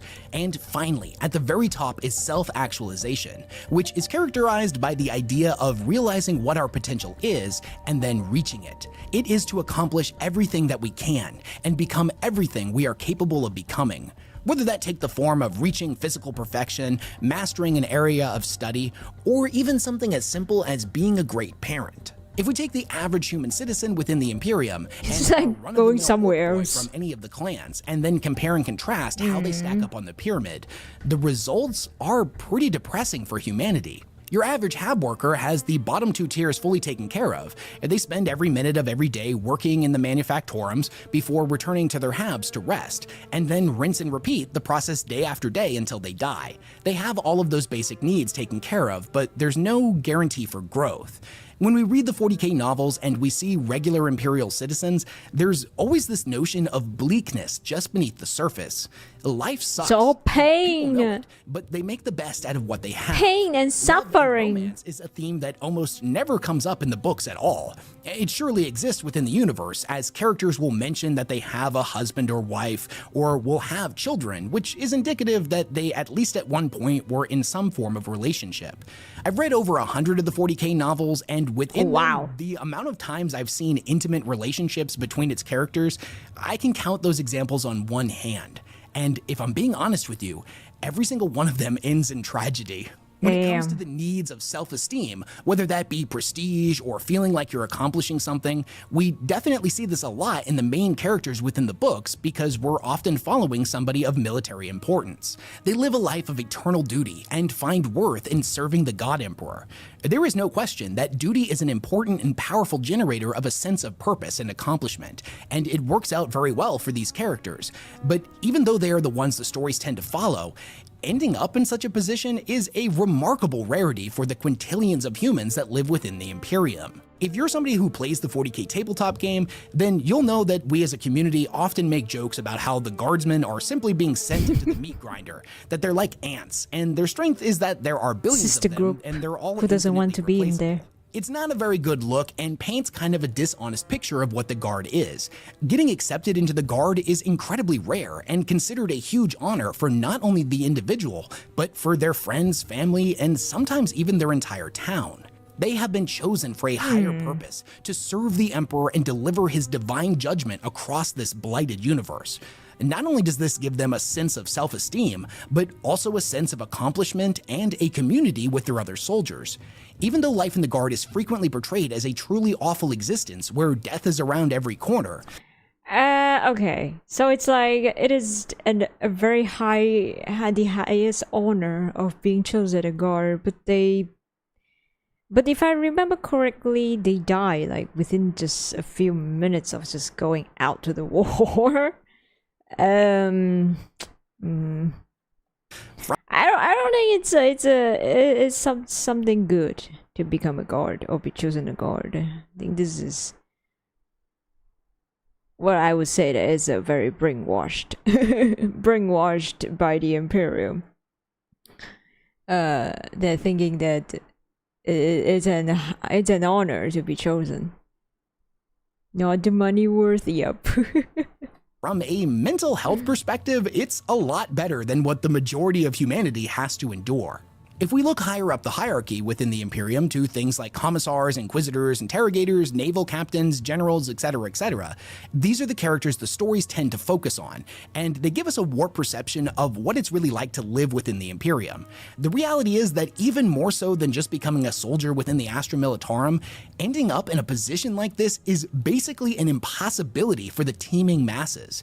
Whether you're a farmer on an agri-world, a manufactorum worker within a hive city, or you're an indentured servant on a pleasure world, this is likely all you will ever know. It's all your parents ever knew, and it's all your children will ever experience as well. And if you cannot find your purpose in this, then a life of crime may be your only escape. And then the best outcome for you is that maybe you'll at least find peace when you're inevitably captured and lobotomized into a servitor. By comparison, life as an orc is infinitely better. Your basic needs are taken care of by your tribe. You have a sense of community because you're one of the boys, a mad mob of hooligans out for a scrap and a good laugh. Your esteem is always sky high because orcs are the best, and as long as you're fighting, you're accomplishing something truly remarkable. Orcs fight to live and live to fight, and thus they have all become self-actualized. But even if one of them does have bigger dreams of becoming a boss or even a war boss, then all they gotta do is be particularly brutal or particularly cunning and trump the other boss. There's room for upwards mobility in any direction they could possibly want to go. Just kill the other boss if you want to be the boss. And if by some miracle they don't fit in with their particular tribe, they can always just join another one. Hell, that's the whole point of the freebooters. It's a bunch of miscreants that didn't fit in anywhere else, so they became fucking orc space pirates. What the? When orcs die, they believe that there's no better way to go out than roaring across the battlefield in a high-speed dragsta, firing off volleys of Daka and screaming at the top of their lungs. The bigger the explosion that takes them out, the better. And then upon their death, they go to the Great Green and join with Gork and Mork.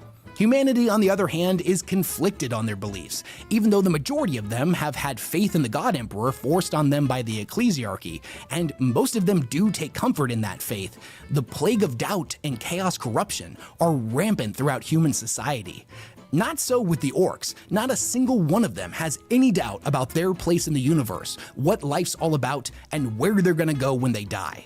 When comparing your baseline human to an orc boy, orcs just have better lives. That's an undeniable fact, and if I was to roll the dice on being born in the 40k universe, I sure do hope I'd be I kinda wanna be an orc now. Every other alternative sounds like a hellish existence.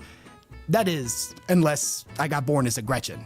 If we're talking about brats, then you can literally take everything I said in this entire video and throw it out the window because their lives are the worst. But what are your thoughts on all this? No, I don't want to be a Gretchen. No. No.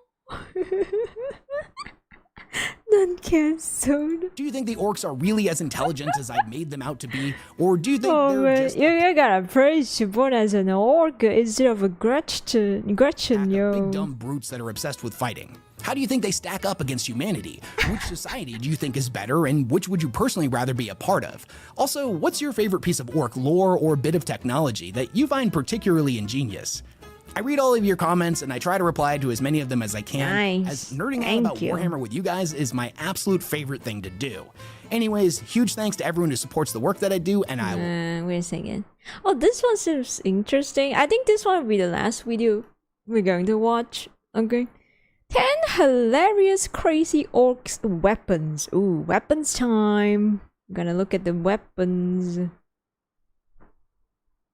Yeah, it is better by far. It is fun. This video is brought to you by Purple War. The orcs in the 40k universe are more complicated than people tend to give them credit for. On one hand, they're absolutely terrifying. They're basically brutality incarnate. But on the other hand, are absolutely freaking hilarious. And for a fact, okay, this will be our one last video. What time is it? Almost 3 hours. Feeling hungry. Okay, after this video, I'm gonna find food. Action that's unfairly all too often portrayed as being pretty stupid. Some of these inventions are downright ingenious.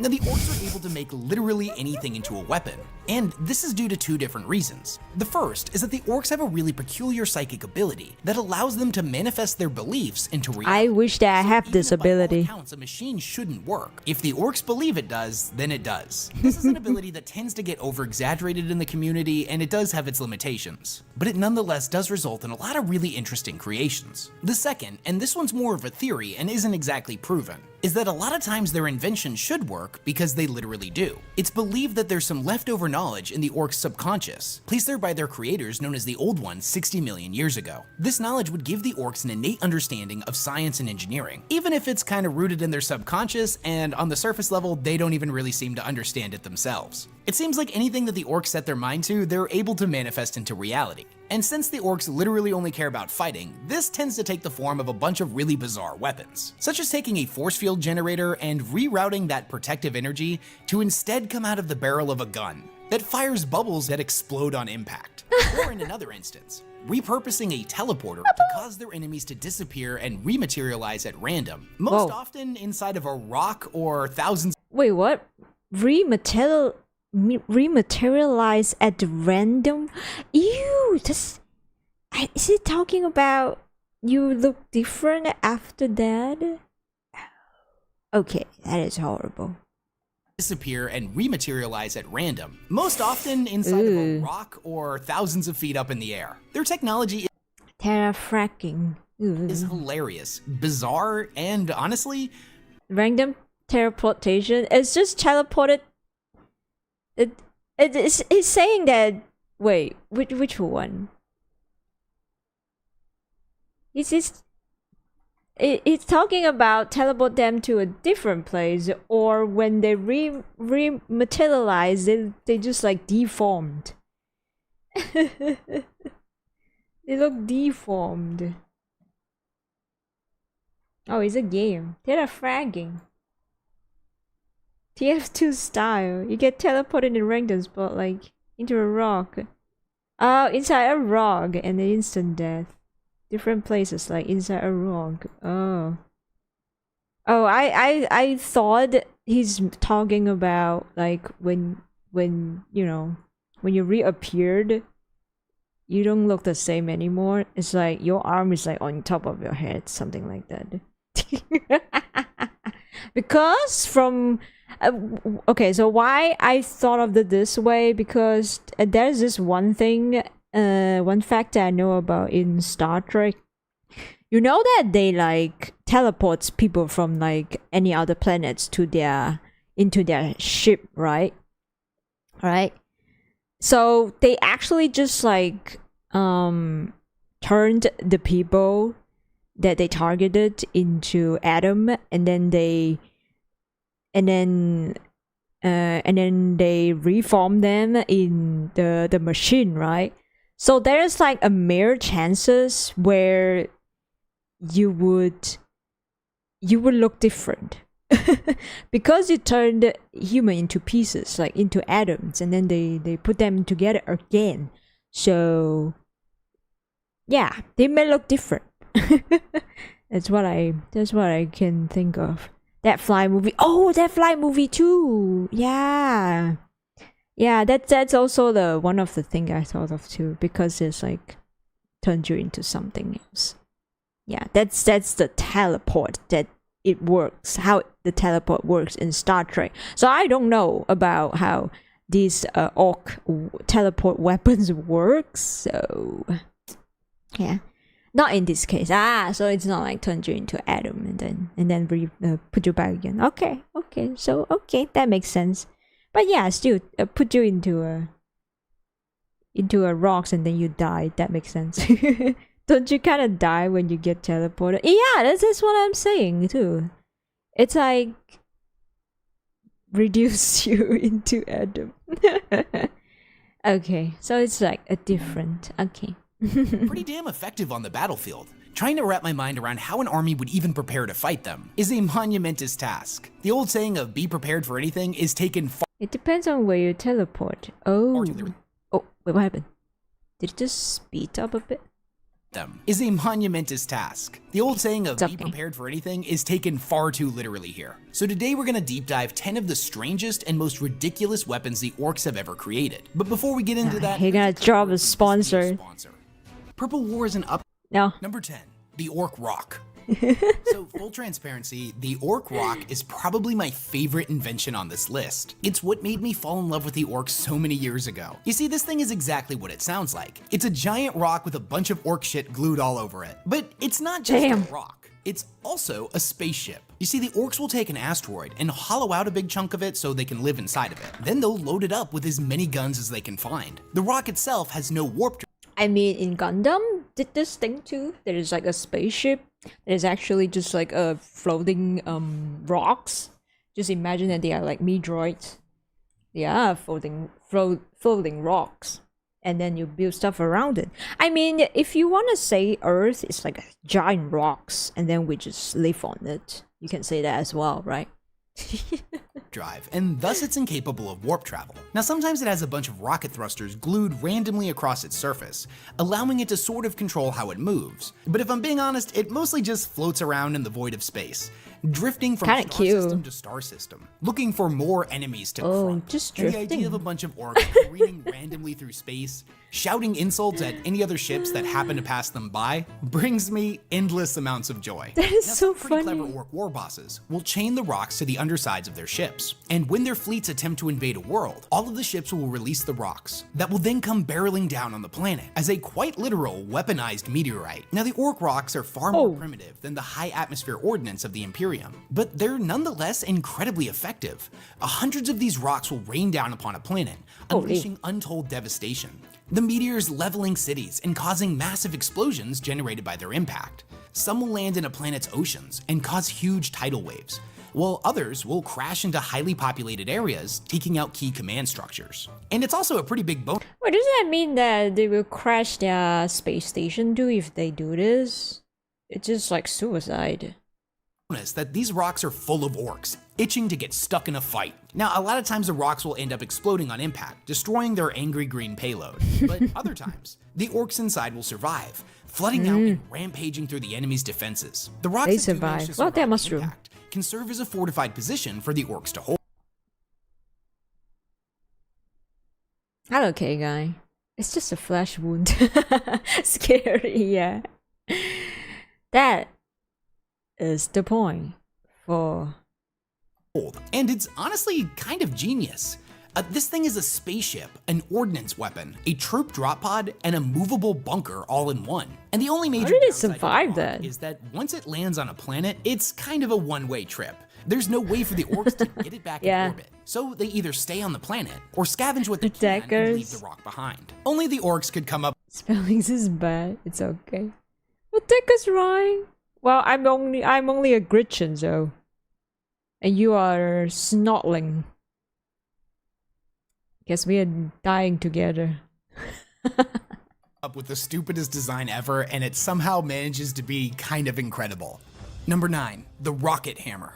Okay, so the Rocket Hammer is exactly what it sounds like. It's a stick with a rocket that's been Orcs don't care about casualties, so they would do a lot of dangerous stuff. Yeah, it seems like it.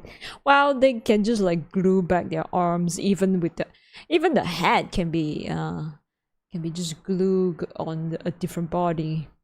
duct tape to the end of it. These things are most commonly associated with Rockets? tank busters, some wild and crazy orcs whose primal Tank instinct to buster. hunt the biggest beast has adapted to the grim darkness of the 41st millennium in a very peculiar way.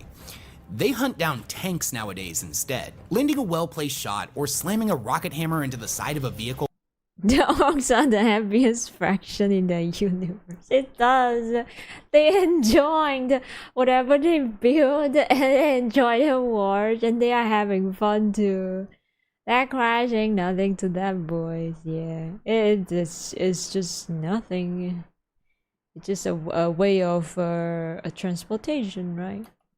And causing it to detonate is a feeling like no other to these guys. Totally worth the risk they put themselves in. To the tank busters, killing your first tank is a rite of passage. And after an aspirant manages to take one of these metal beasts down, the boys celebrate by getting quote-unquote tanked up, where they devour the crew of the destroyed vehicle and get drunk on its engine oil. The rocket hammer is the most primitive version of orc tank hunting weapons, and has existed in their culture since they first began using explosives. Although admittedly, back in the days of the Orks, they were probably much more sophisticated weapons. Now interestingly, the lore of the rocket hammer says that they are used by older tank busters most of all. They don't trust any of that newfound fancy rocket thruster technology. The orcs version of boomers remember the old ways, the good old days, where all you needed was a stick and some heavy explosives to do some right good killing. Number 8. The Teleblasta.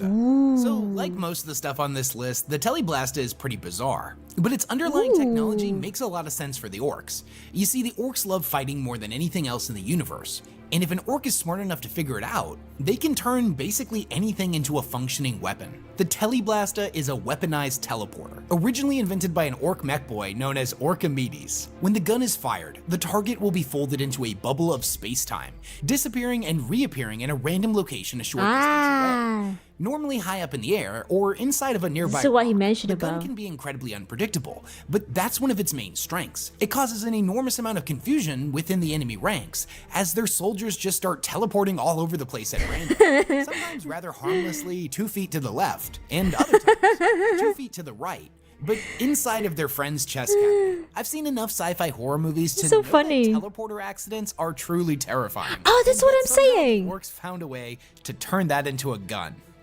That's what I'm saying. It's sometimes it's very horrible. It's terrifying. It's like a horror film. And although Okay. mere you may find the results truly horrifying, the orcs find it hilarious. Number 7, the Splatic.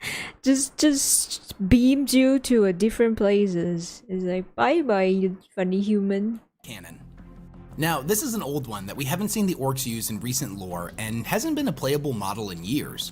You see, the Oh. splatter cannon is a piece of artillery that This is fires like the a very old weird thing. shell known as a splatter shell. The shell itself To your consists chest, of a bunch of yeah. rockets that have been attached to each other by a long razor-sharp chain What with the? a large metal ball at the end of it. Now, normally these chains are made out of some type of razor wire or covered in spikes, depending on the orc who made it. When the cannon is fired, the chain spreads out in a wide arc and can cut down a large amount of infantry as it passes through them. But here's where things get interesting. Shortly after it lands, one of the rockets will ignite, causing the serrated ball and chain to spin around wildly within Wow. enemy ranks.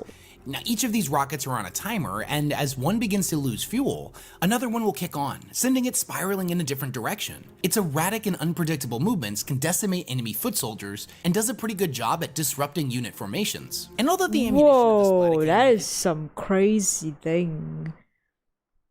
As funny as this now, but most female players of 40k seem to leave the world of Tyranids the most. Oh, really? They like Tyranids the most. Let's explore that next time. Let's see. I do like orcs. I found it very funny. It's very funny. Hydra is just ugly. Thank you, Haru. Thank you.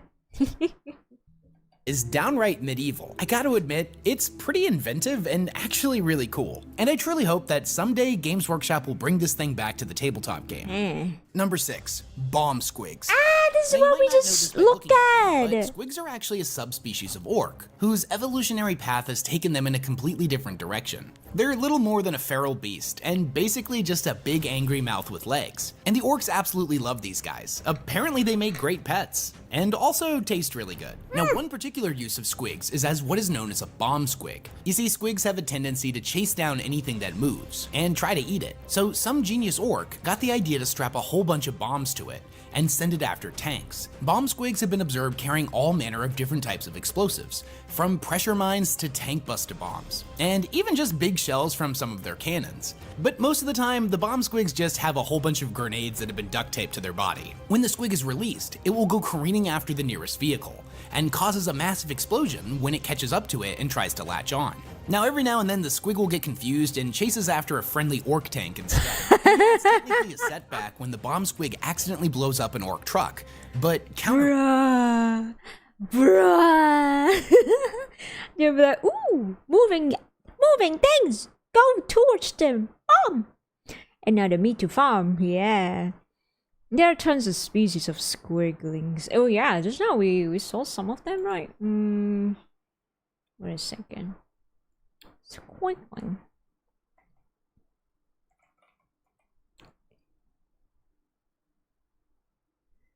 It seems some of them.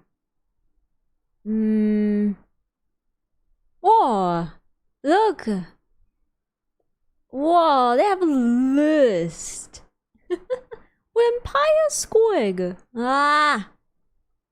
That's a lot of them. I think if you click here, there's like a bunch of picture too.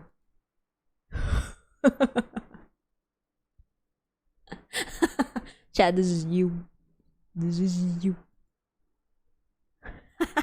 This is you too.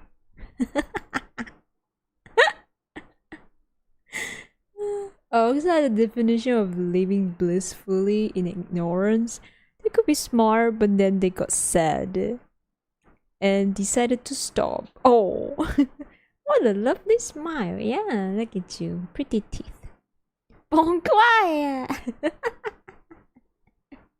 Recently watched it. Raven. Ah, thank you for subscribe, Ryan. Thank you. And then more. Oh, this cute looking thing. Whoa. This is like what is that called? Like one of the bomb thingy from Final Fantasy. What the? That looks okay. Oh, okay. Ah, I can see. I try to see like what does it look like. This is the face.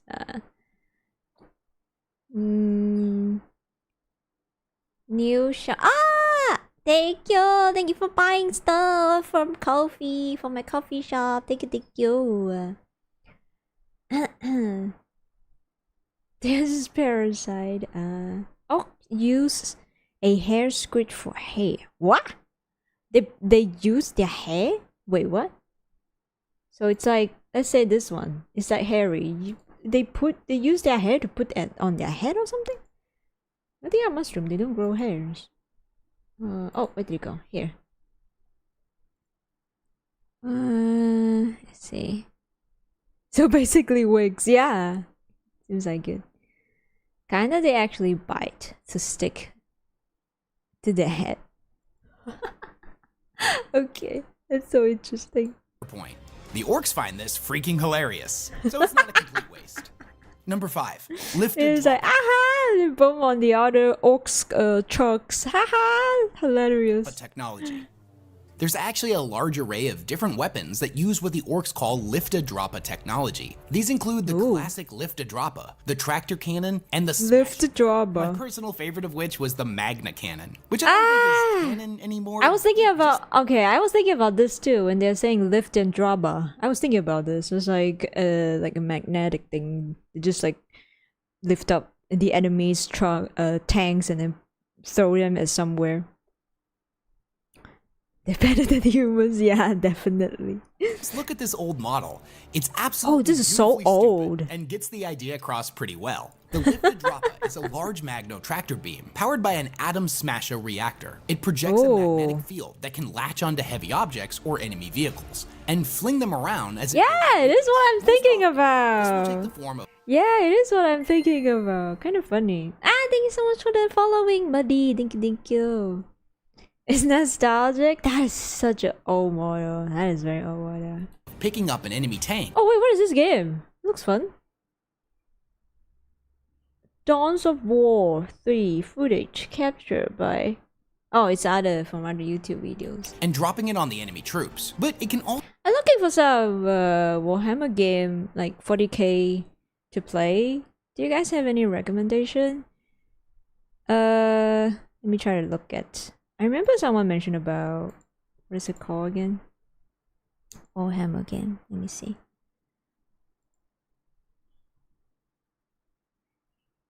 Where is my wish list again? I like this. This is cute. I want this inside of me.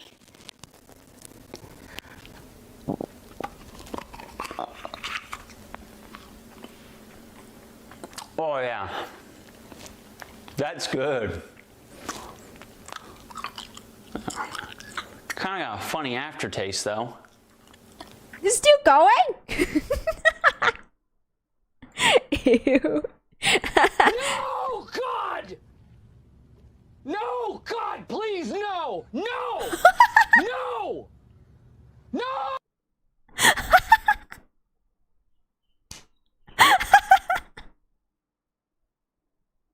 Bro. Rock Trader? Oh yeah. That's what most people recommend to me. I don't read Mammoth. Space Marine 2, Tactile? Oh yeah, I heard of that. I heard of those too. Yes! Yes! Woman Tide, good. Oh, I have the Woman Tide too. Second game. Is it second game? Yes, I believe so. Either Space Marine 2 or Rogue Trader. That's what I always heard of.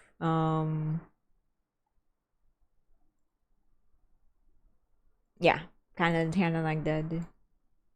Speed Freaks. Speed Freaks is let me see.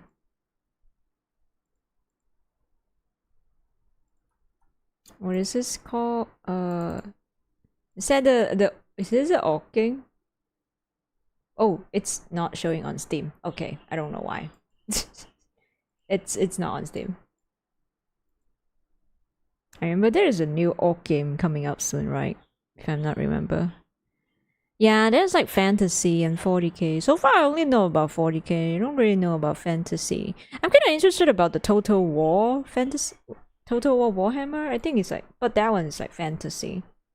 Does anyone of you guys also know about fantasy too? The fantasy one. Shoot up bloods and tears. Stop it. Get some help.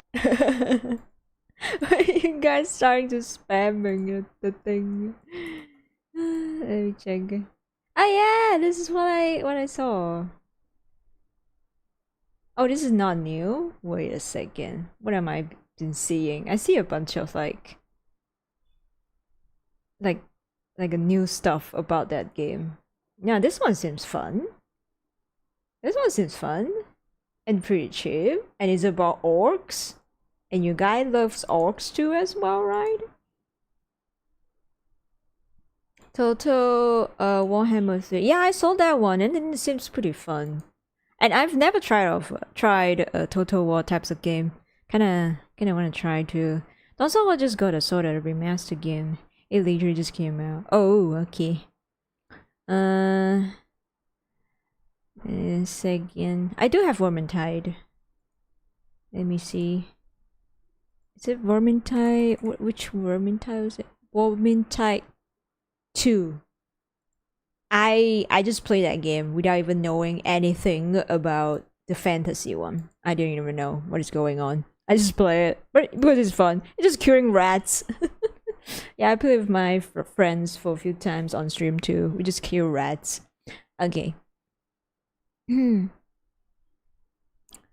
of War definition edition. Let me see.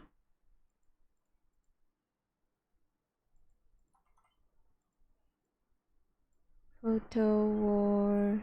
Oh, this is this one just released not long ago. This one. Not long ago. I see. This is 40k. Oh. Is it fun? If you try play it. It seems like pretty good, mostly positive review. The review seems good. Okay, let's continue the video. Also be used to grab large rocks or other debris and fling it around at enemy turns out about a child. And I know this weapon sounds pretty silly, but it can be absolutely devastating and wreaks havoc across the battlefield. Now, the tractor cannon is another weapon that utilizes the same technology. Yeah, so I'm gonna see like which one I'm gonna wishlist them, and then I'll see which one is like the cheapest, and then I now get them and play it. I do want to play the other Warhammer game. I do wonder. Speed freaks. Okay. Speed. It's like car racing, and then like bumped into each other, right? Oh yeah, this is what I saw. Yeah. Yeah, this is what I saw. This is the new orc game. Yeah. Yeah. This is what I saw. Ah, okay. Let me add to wish list. Oh, this seems fun. Okay. Yeah. I wish list. This seems fun. Hello, Monica. About the town? No, I did not. I haven't yet. We are just studying about Orcs lore right now. So later I will make a post on my YouTube channel where you guys can vote for what is the next lore we can we can look. Yeah. But it normally takes the form of an anti-aircraft cannon. The magnetic beam it fires attempts to latch onto an enemy aircraft, and once it's got a hold of it, it'll violently twist their arm and smash the plane into the ground. Wait, I like Orcs this absolutely weapon. love these guns, and I can kind of get why. They seem like a lot of fun to use. Yeah. Anyone who's played Half-Life 2 will totally understand this. If you're playing through the campaign and you're using... Oh, Half-Life 2 have this? Okay. I have Half-Life and Half-Life 2, and I'm thinking about to play it in the future. but recently I'm just like very focused on Resident Evil. Yeah. Okay. Good to know that they have guns like this. any other gun besides the gravity gun, what are you even doing? Number 4, the Squig Catapult. Another weapon in the Orcs arsenal that's name spells out exactly what it is. The Squig Catapult is a catapult that fires squigs at the enemy, but not just You see, squigs are an incredibly varied species, with hundreds of different creatures collectively all known as squigs. And a lot of them are radically different from one another. There are big squigs, small squigs, red squigs, blue squigs, and even hair squigs. One particular species of squig is what is known as a buzzer squig. You can think of it like a big, angry, carnivorous bee with a whole bunch of big teeth. The squig launcher traditionally fires a buzzer squig hive, or a sealed pot containing an entire buzzer squig swarm. And depending on the hive size, wait, it can are they contain tiny? dozens, if Are not they hundreds. small? Are they like very small? That's why they fire the hives on them? Of buzzer squigs. When fired, the squig Oh my god, it seems like a torture. They eat flesh, right? pot goes careening through the air and smashes in enemy formations, unleashing its angry, buzzing payload. The buzzer squigs become enraged and swarm over any nearby creatures they can find. Like a swarm of pissed-off flying piranhas, they rip and tear at enemy infantry. Now, oddly enough, they won't actually attack any friendly orcs, as apparently the algae that flows in the orcs' bloodstream tastes absolutely disgusting to them. Now, these things are really It tastes difficult to deal bad. with, and unless a unit has some type of flamer weapon, they'll probably stick around for a while. So yes, the orcs do literally fire hives of bees at their enemies. And despite how technologically advanced every species in the 41st millennium seemingly is, this primitive orcish technology is surprisingly incredibly effective. Just throw you a beehive. Now, as we established with teleporters being weaponized by the orcs, I think it's clear that their ingenuity knows no bounds, and they are definitely the smartest of all species to have ever What is this image? Oh my god, it's so funny. existed. The Bubble Chukka is another example of peak orc Bubble engineering. Chukka. It's force field technology turned into a bizarre but devastating gun. You see, the Bubble Chukka uses a force field generator, but instead of the force field wrapping around the orc in order to protect him, it's rerouted through the gun, and its energy is split into multiple bubbles. The gun can be set to several different modes, and produce a wide array of different bubbles. The bubbles can vary wildly in size, shape, and power, some of them being massive and incredibly stable, slamming into enemy vehicles like Whoa. or the gun can be set to a rapid fire mode and fire out a massive wave of smaller bubbles that are relatively Oh my god, I love this. I love this. That's so funny. Ain't going through for some reason. Oh, what happened? It just YouTube tripping again. Bubble gun! unstable and burst upon impact. Each one functions That's so like a small force cute. grenade. Now, sometimes the bubbles fire out incredibly quickly and go for a pretty long range, while other times it's like a shower of bubbles that slowly float down to the ground, exploding on impact. It's definitely a pretty bizarre weapon, but it's ultimately really effective. And it's pretty difficult to fight against an enemy that's literally firing bubbles at you. Like, how do you even fight that? Number 2, the shock attack gun. I So love the shock it. attack gun is probably the most famous of the weird orc weapons. The gun generates a whole host of effects that are incredibly random and also super devastating. When fired, the gun generates a force field through the warp, creating 2 portals, one directly in front of the gun, and another Can't seem to send if it has Warhammer. Huh? Interesting. Why?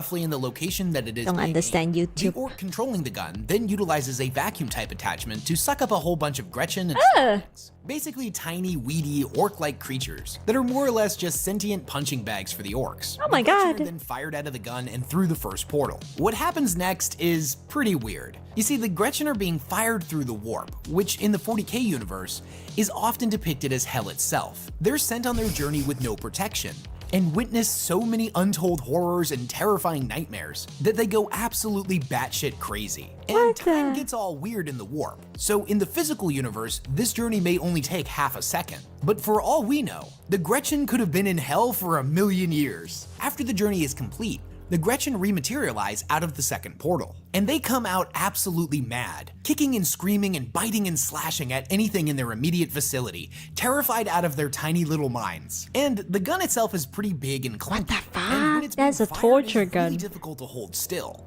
so the portal has a tendency to drift around. It's not uncommon for the Gretchens to materialize inside of the bodies of enemy combatants, Ooh. frantically ripping and bursting their way through the unlucky troopers. Other times, they'll materialize inside of a tank and massacre the crew. There's honestly What no telling the- what's going to happen when the gun is fired. Its effects are What incredibly the unpredictable. hell? Sometimes all that manages to come out of the second portal is a tidal wave of blood and guts. Oh my god, no! Not that photo! That's All that manages to come out of the second scary! portal is a tidal wave of blood and guts and bones. Other times, the Gretchen materialize a mile high up into the air and rain down on the enemy, bursting on hell? impact. And sometimes the second portal I assume it's YouTube censor air being a pain. Yeah. It's a PTSD gun. grows incredibly unstable and Oh, opens up a black man. hole into the warp. Okay, sucking this gun everything is in the not vicinity fun. I don't inside. like it. Needless to say, the Scary. orcs think it's a lot of fun, but Scary. it's also just a little bit terrifying. Yeah, it's Number one, terrifying. the Orc Attack Moon. So the Orc Attack Moon is much like the What Orc the- Rock that we discussed earlier in the video. There's zero art of the attack moon. Not even fan art. So excuse my fast Photoshop job in the following images. Okay. However, it's on a simply much more massive scale. You see, when it was originally created, it started off as any old regular Orc rock, but then more and more stuff kept getting added to it, whether that be other asteroids, small planetoids, or even moons. By the time it was done, it was absolutely gigantic in scale, Wow. bristling with weapons, and it even housed its own battle fleet. The orcs that controlled it were somehow able to travel faster than the speed of light without using the warp, by traveling through a pocket dimension. And just before the attack moon would arrive, a whole host of strange gravitational phenomena would begin to appear across the planet's surface, and the moon could be seen flickering in and out of existence, each flicker ramping up the strange gravitational effects. When the moon did finally appear, it would materialize closer to a planet than the laws of physics should allow, and the sudden arrival of such a massive planetoid next to a world would wreak absolute havoc, causing a whole host of natural disasters, Damn. from tidal waves to devastating earthquakes. The moon would open its great mouth, and its roar could be heard on the surface below, heralding the arrival of the massive orc known as the Beast. The fleet of orc ships would then charge out of the mouth and attack the planet. When the invading orcs finally managed to achieve victory, and the world had been completely devastated, the orcs on the planet's surface would construct a gravity well-like facility. Now this would begin the process of literally tearing the planet apart, and the Oh. subsequent chunks would then be added to the moon, increasing its size even further before it moved on to its next target. Now what's really scary about the attack moon is that it was just a prototype, and the orcs that were led by the Great Beast had planned on making many more of them. They were, however, eventually defeated, and since orcs tend to get smarter the more of them are around, with the Beast's fleet dispersed, the orcs seem to have lost the ability to replicate the advanced technology needed to create an attack moon. So hopefully the galaxy will never see another one of these things. With Rocco That's nice. You won't be able to see those anymore. Hello Simon! How you doing? Welcome. ramping up his great wog, it's very possible they may make a return. And that was 10 of the craziest and wildest orc weapons I could find. Which one was Okay, your favorite so there on are this list, more and than which one this. do you This is think what would be he most can effective in found. battle? Okay. Would you rather use a shock attack gun and throw goblins through hell at your enemies? Or do you uses Warhammer on words. Prefer something a lot less complicated like the good old-fashioned rocket hammer? Let me know down in the comments below. And also let me know if there's any Which weapons one that I missed that you think is your should have been on this favorite? list. Thanks again to my patrons for supporting the Which one is your favorite, guys? Okay, that will be the last video I'm gonna watch. Feeling a little tired, consume too much information. Let's see. Yeah, I'm feeling a little tired with all the information that I consumed. Okay, move you guys to the middle screen. So how is it? How is it? Do you guys like the lore? Do you like orcs more now?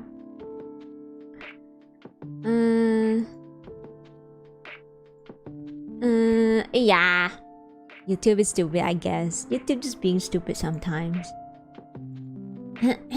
So, seems like we mostly just been watching Wes Hammer's lore. Go check him out if you want to watch more, if you want to know more. He has a lot of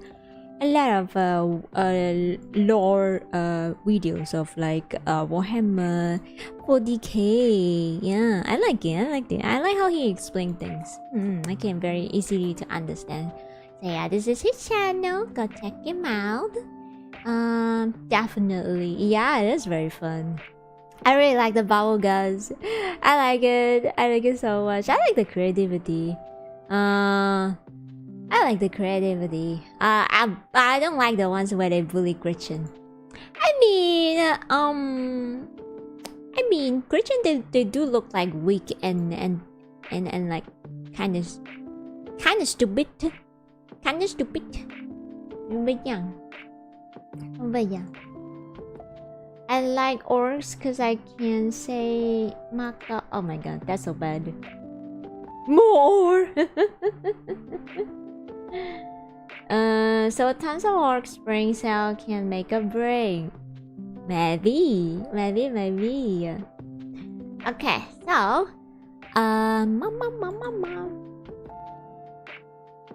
they're smarter. Wait, just now he did mention about like one of a story from the book, from one of the novel, where one of I think it's the boss one, the boss orc was crawling out from the I mean like the underneath, and then he killed someone that they killed another orc next to him, and then the Gretchen seems like a smart one. That from the pictures, it seems like a smart one. That tells that teacher boss orcs tell him that we don't hurt we don't hurt each other. We are the boys. I guess so. Are all of them equally smart, or just like some of them? Do they actually just bully all of them?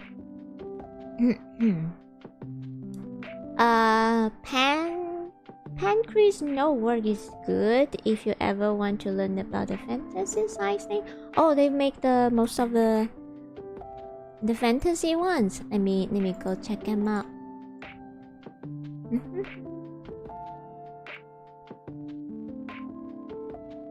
They do most of the maintenance and other lesser jobs. Ah, okay. Oh, I see. Fantasy. Wait, I did subscribe to them. I did not. Yeah, I didn't see any. Didn't check their videos. I did subscribe to them. Okay.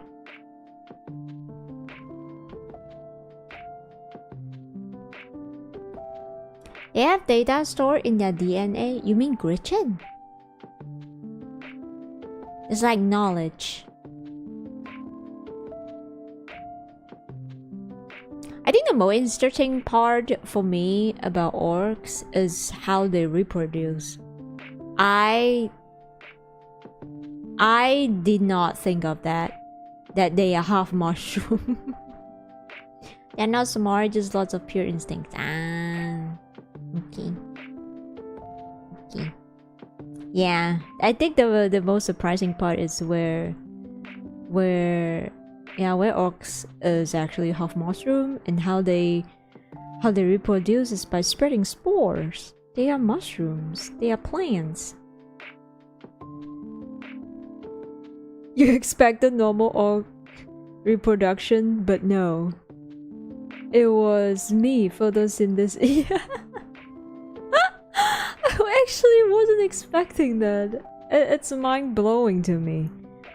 That is actually mind blowing me, because when we watched the first video, they never Warhammer never actually mentioned about how they reproduce.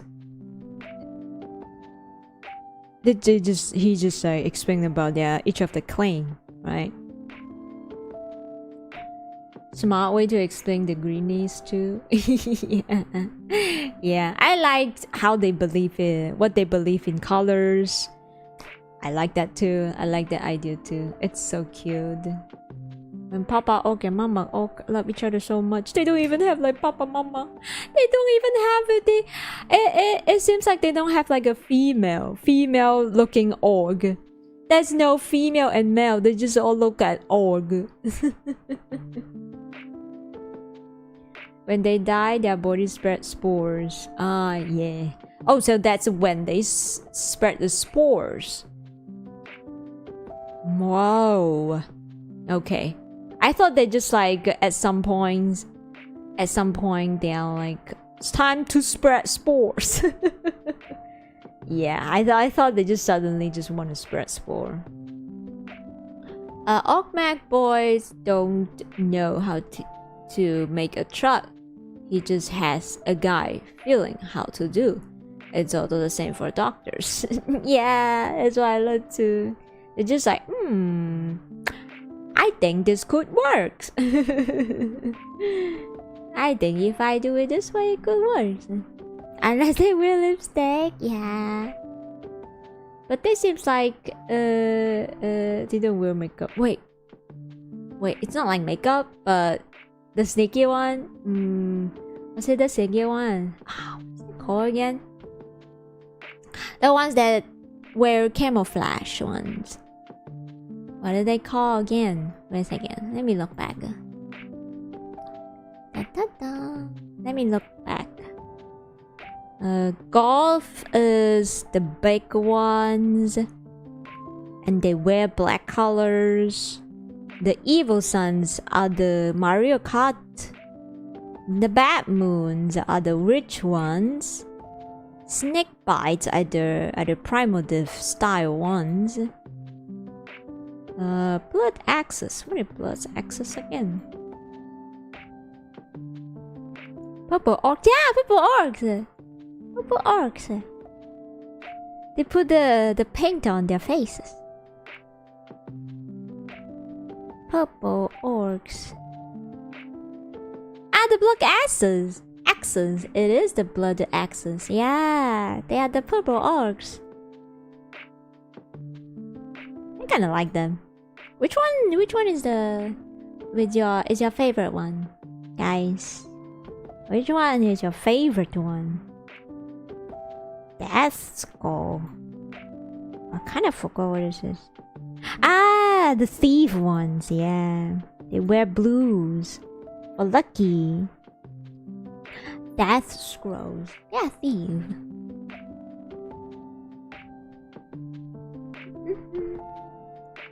Free boots. Free boot. I think I will like freebooters since they hunt, right? They hunt and loot. That's very me. I like it. You like baboons? You wanna be the rich one, the yellow rich fancy one. They like trinkets. Blood axes and baboons.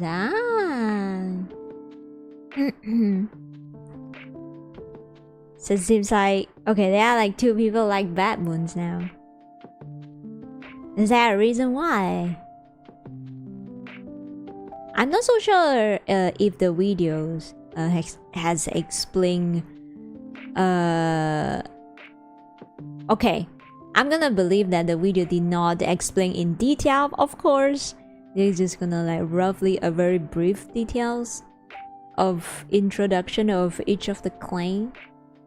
So why do you guys like the clan that you like?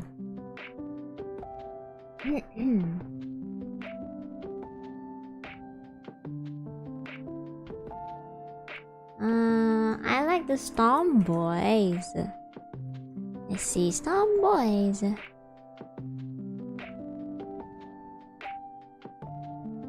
Storm Boys. A Storm Boy strives to stand out amongst the anarchy of Orc society. Hey, the one that carries the rocket. Wait, we saw this one. I like that because they have a lot of guns. Oh, yeah, they do be young. They do be young, having a lot of guns. Taka taka taka. Yellow big boom, yeah. Storm boys are so rebellious. They act like actual soldier and use tactic.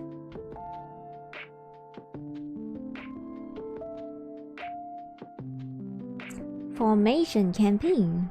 Where work here?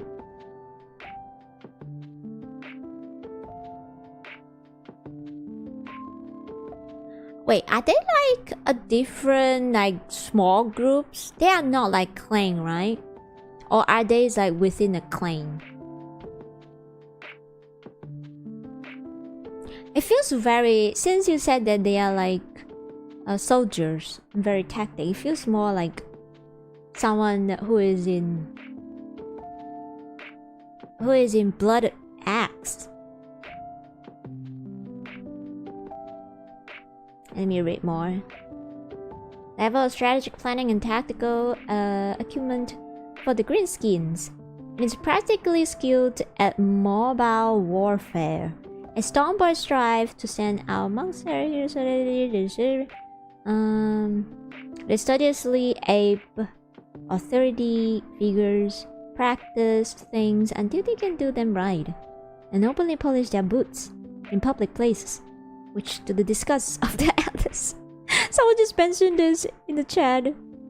And no matter how much they fly in the face of green-faced warriors, with their willful forward planning and blatant regards for the rules, Storm Boys are still orcs. They live to get stuck into a good, bloody fight as quick as they can.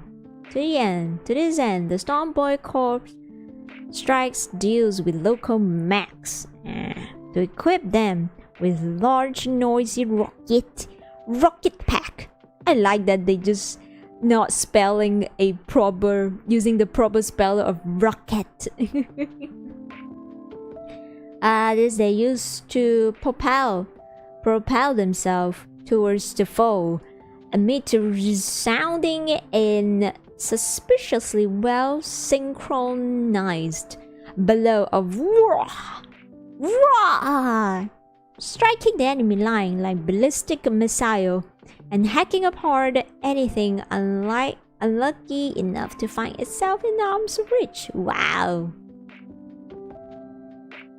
They are all boys specialized.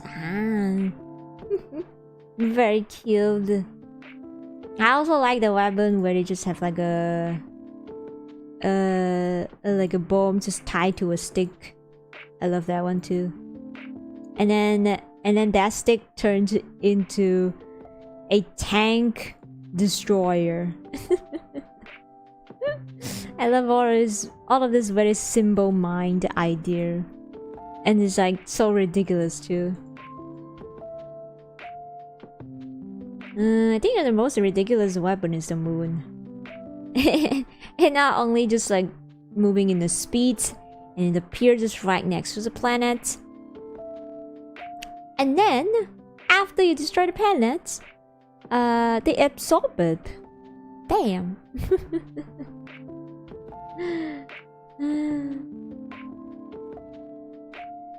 Cinderlock Sally is a great channel to learn Warhammer lore. Let me check.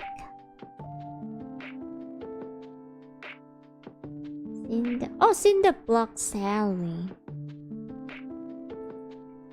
Let me check.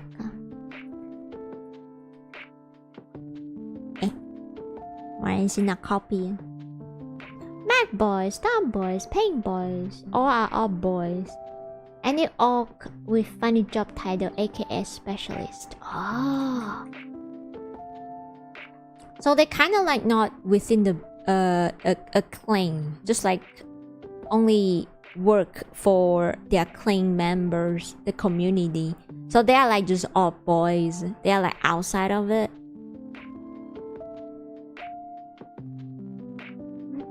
Ah, I see. Okay, subscribe. Subscribe.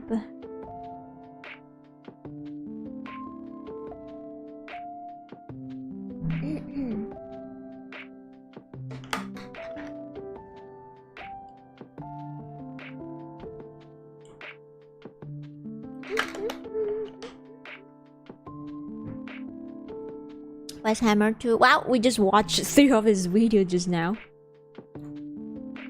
Okay. Okay, I think this is it for today. This is it for today. I'm feeling hungry. I'ma go eat. I will later I will post like a poll for you guys to choose what is the next faction law we're gonna learn on my YouTube channel. Okay. Thank you for lurking, guys. Thank you for learning with me too. Thank you. Thank you. Yeah. Okay, let's see. Let me rate you guys. To someone. Oh, I saw Evie streaming. So tomorrow, what is tomorrow's schedule? Tomorrow I'll be doing Resident Evil. Oh man, I really hope that I can finish that tomorrow. Is it Resident Evil? Yeah, Resident Evil. I really hope that I can finish it tomorrow. Actually finish it. Because I really want to do Resident Evil 3 later. Eat some delicious pizza. I wish I had pizza too. Likely. I actually have no idea if I'm even close to the ending at all. I have no idea. Okay, so we are going to send YouTube chat to, let's see, Say. Okay, we are going to Say is playing Chronos, which is the game that I'm actually very interested. A lot of people is already started playing. I actually requested a key from the studio, but I don't know if they're gonna give me. I hope they will give me, so that in the future I can play too. So yeah, I will send you guys to Say, and then Twitch will be going to Inner Jinx. Okay, she is playing Monster Hunter World. Oh my god, I miss World. Maybe I should play World at some point. Okay, I'll see you guys tomorrow. Thank you so much for staying. Thank you. Good for shots. Oh, nice. Thank you for recommending me. Yeah, you know what? So who is watching this as a VOD? Feel free to drop the videos that you would like me to watch in the comment section. Feel free to do that. Thank you so much. I will try to dig into more of the Warhammer 40k lore, and I am also looking into playing one of the Warhammer game as well. Thank you so much. So yeah, like and subscribe. Leave a comment, let me know which other videos do you want me to watch. Thank you so much. I'll see you guys tomorrow too. Bye. Ring the bell. Yeah. Ring the bell. Bye.